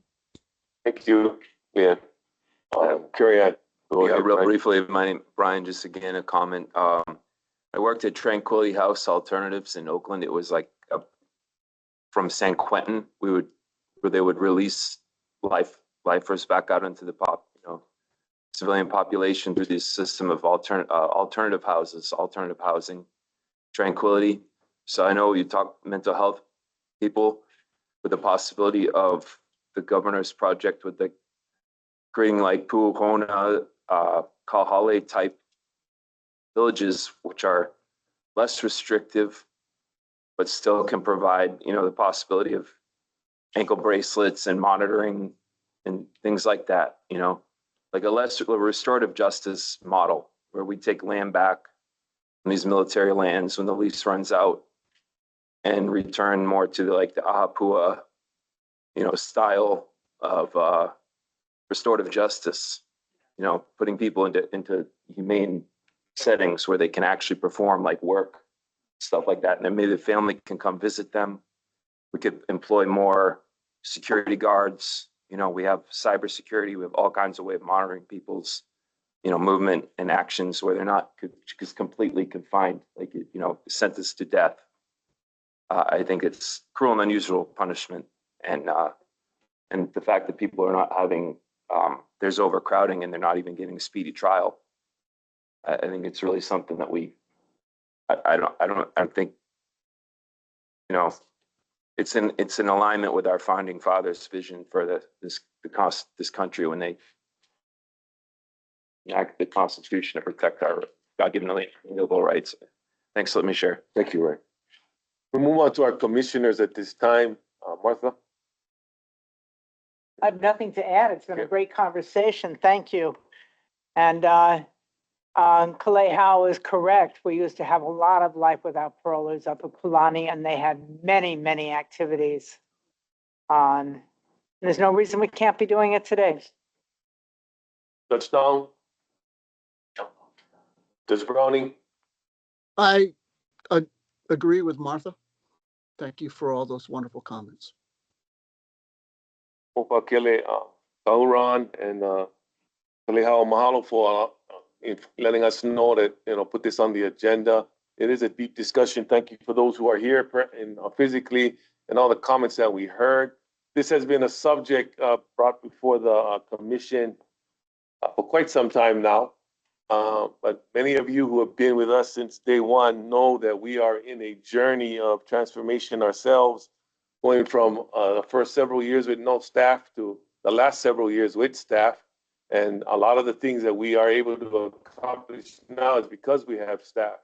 And so this issue that we have been looking at will probably become more of a item for us as we have people who can now physically do the work and get the right people involved and the right collaborations and the right conversations going with the commission so that we can make some headway into all that was discussed today. We talked about diversion from the jails earlier, and this is diversion at the back end, deep back end of our system that is required at this time as well. So thank you everyone for that conversation. We're gonna move forward. It's 11:10 right now. I just wanna bring forth our oversight coordinator for agenda item number 7. Christian, if you can look at your report. No problem. Thank you, Chair. So the Oversight Coordinator report is a monthly report that is posted on our website. Have been no deaths in custody in June 2025 that have been reported.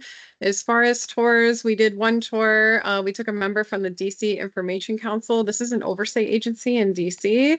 One individual actually flew out to understand our processes a little better and go on a facility tour with us. So it was really helpful to be able to connect with another oversight agency and kind of compare practices.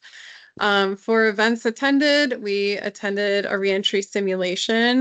The one thing I wanted to say about this event that was great was that the vast majority of Halava's case managers actually went and attended and participated in this, and that was fantastic. We also attended a Nothing About Us Without Us summit. This was focused on peer support, and our own Kimmy Takata, who is our reentry oversight specialist, had actually opened that event with her remarks and her lived experience. So we're really proud of you, Kimmy. We also attended the Pathways to Meaningful Work Symposium, and this was really focused on access to education and employment for justice-impacted individuals. And then for projects, just an update on the complaint management system. Now that we are past July 1 and we have our budget installed, we're moving forward with Bonterra for our case management system. We're very, very excited to work with them. And so this is going to greatly impact our capability in responding to complaints in a timely manner, doing investigations and properly, really being able to track everything. So is that, oh, sorry. We also published a report. So last month we published the Kauai Community Correctional Center Site Visit Observation Report. And in that report, we listed some previous recommendations to be considered, which was, of course, to immediately prioritize the construction and replacement of the KCCC kitchen. Also ensure individuals in the facility are receiving the most out of cell time possible.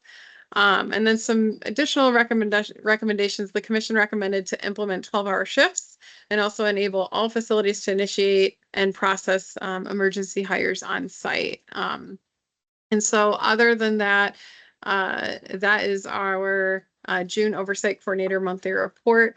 Chair, if I could add in one extra announcement that we're really excited about.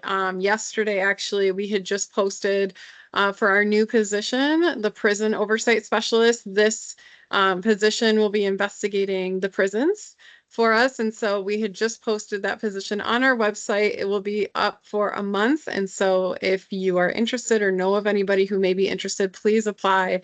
We're really excited to fill that position. And other than that, that is it for me. Thank you. Yeah. Thank you, Kristen, for that report. Any public discussion on what you folks just heard from the Oversight Coordinator and her staff? Commissioners? Good job. Okay, we're moving forward. Item number 8. Christian, did we post the Maui report? No, we weren't able to post it in accordance with the sunshine guidelines. We Okay. would have needed to post it by last Friday.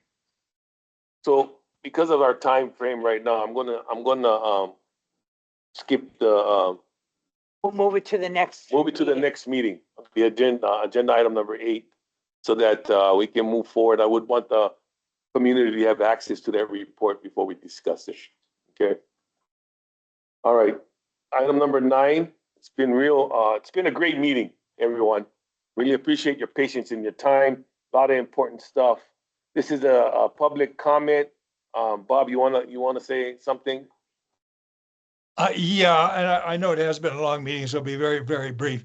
But with regard to the site for the new jail, that is critical to me. And I think it's important to realize that that is a very small site in Halava. And we're talking about moving the animal quarantine station over to part of that property. And if you look at the designs that they've come up with, if you look at the amount of space that's given to cars, the cars are all on the ground level. The people are going to be stacked up into a 4-story building, which is a bad practice. We're giving more space to the cars, and then we're taking up some of the space for animals, for God's sake. And you know what they need to do is put the animal quarantine station somewhere else if you want that property, so you can use that space. It's just such shallow thinking, number one. So that's one point. But another is a thing that was a little concerning when Tommy Johnson was talking about recruitment and all the recruitment problems. The question I have is, who are we recruiting? We're supposed to be a Department of Corrections and Rehabilitation. We're supposed to have changed our philosophy to rehabilitation. Are we still recruiting people to be guards, or are we recruiting people to be rehabilitators? Are we recruiting social workers, people with mental health backgrounds, people who can relate to, have lived experience and can relate to the inmates? If we're just recruiting the same kind of people to do the same kind of job as we've always done, then we don't have a rehabilitative facility, and that's what we want. And I'm just concerned that we have the shortage. We're trying to take as many bodies as we can, and we're not really looking for people who are really committed to helping people. Because if you have as the job to help people, it's a whole different type of job, and you're going to attract a whole different bunch of people. We should be trying to attract the people who want to help each other and help the people who are incarcerated, rather than people who want to guard the people who are incarcerated. Thank you. Thank you, Bob. Any more public testimony? Just want to give a shout out for the second look legislation. Okay. Get on to our, people can't hear you. Yeah. Thank you for The second look legislation is really important. You've heard from the families, you've heard from people. This is absolutely crucial. We have 2 long sentences, and I really hope you get on the Community Alliance on Prisons list. And you can just email me at kat.caphi, which stands for Community Alliance on Prisons Hawaii, @gmail.com. Really, I put out lots of information, and during this session, I keep everybody updated on what's happening. So thank you, Kat. Please support that. Carrie Ann? Thank you, Commission and staff, for allowing for these types of public discussions. It's really important. I think we've had it missing for so many years. So allowing us to come together and hearing from the department and others is critical, both now and moving forward.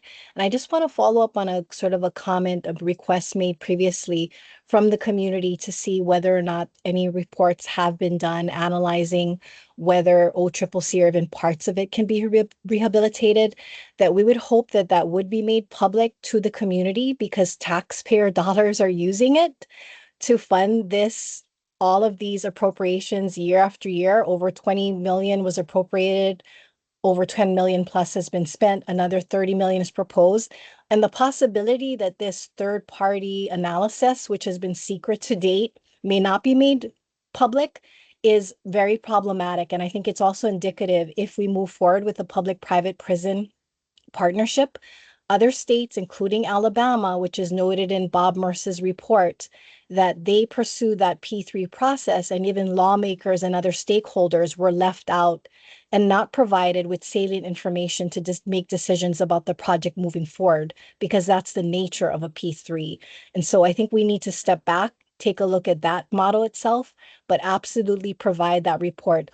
And just a note, I did reach out. We made a public records request to DAGS, and DAGS came back and said that there is no report from their end. And so we're doing our due diligence, and we'd like to know if the Department of Corrections has done that study and to provide it for community review. Thank you. Thank you, Carrie Ann. Once again, thank you everyone for being here at today's meeting. With just a couple announcements, we will be postponing our tour of OCCC today. Since there's only 2 of us physically capable and the size of OCCC, we want the whole commission to be there. And Physically present doesn't mean most people Sorry. aren't physically capable. Judge Running is off island, so the nature of the OCCC and all its challenges, we want as much commissioners in the tour as possible. Next month, we'll be having our public meeting at the Windward Community College, Thursday, August 14th at 9 a.m. It'll be posted on our website prior to that date. And we will be visiting the state hospital after our meeting there as well. So once again, a lot of good topics today.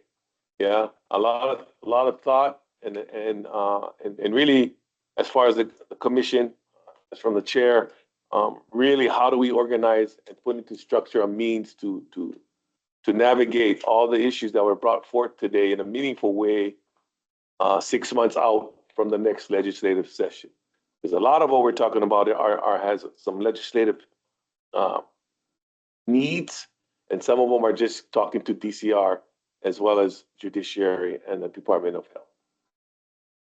I just want to echo what Carrie Ann was saying, that I'm glad that through this commission, at least, it has created the forum for all these, for everybody to get together and share and move forward together. So we appreciate you folks participating so much. We'd be no place without you. So thank you. Thank you. And you guys have a great rest of the day. Mahalo and aloha. And avocados for everyone. And everyone. See you guys.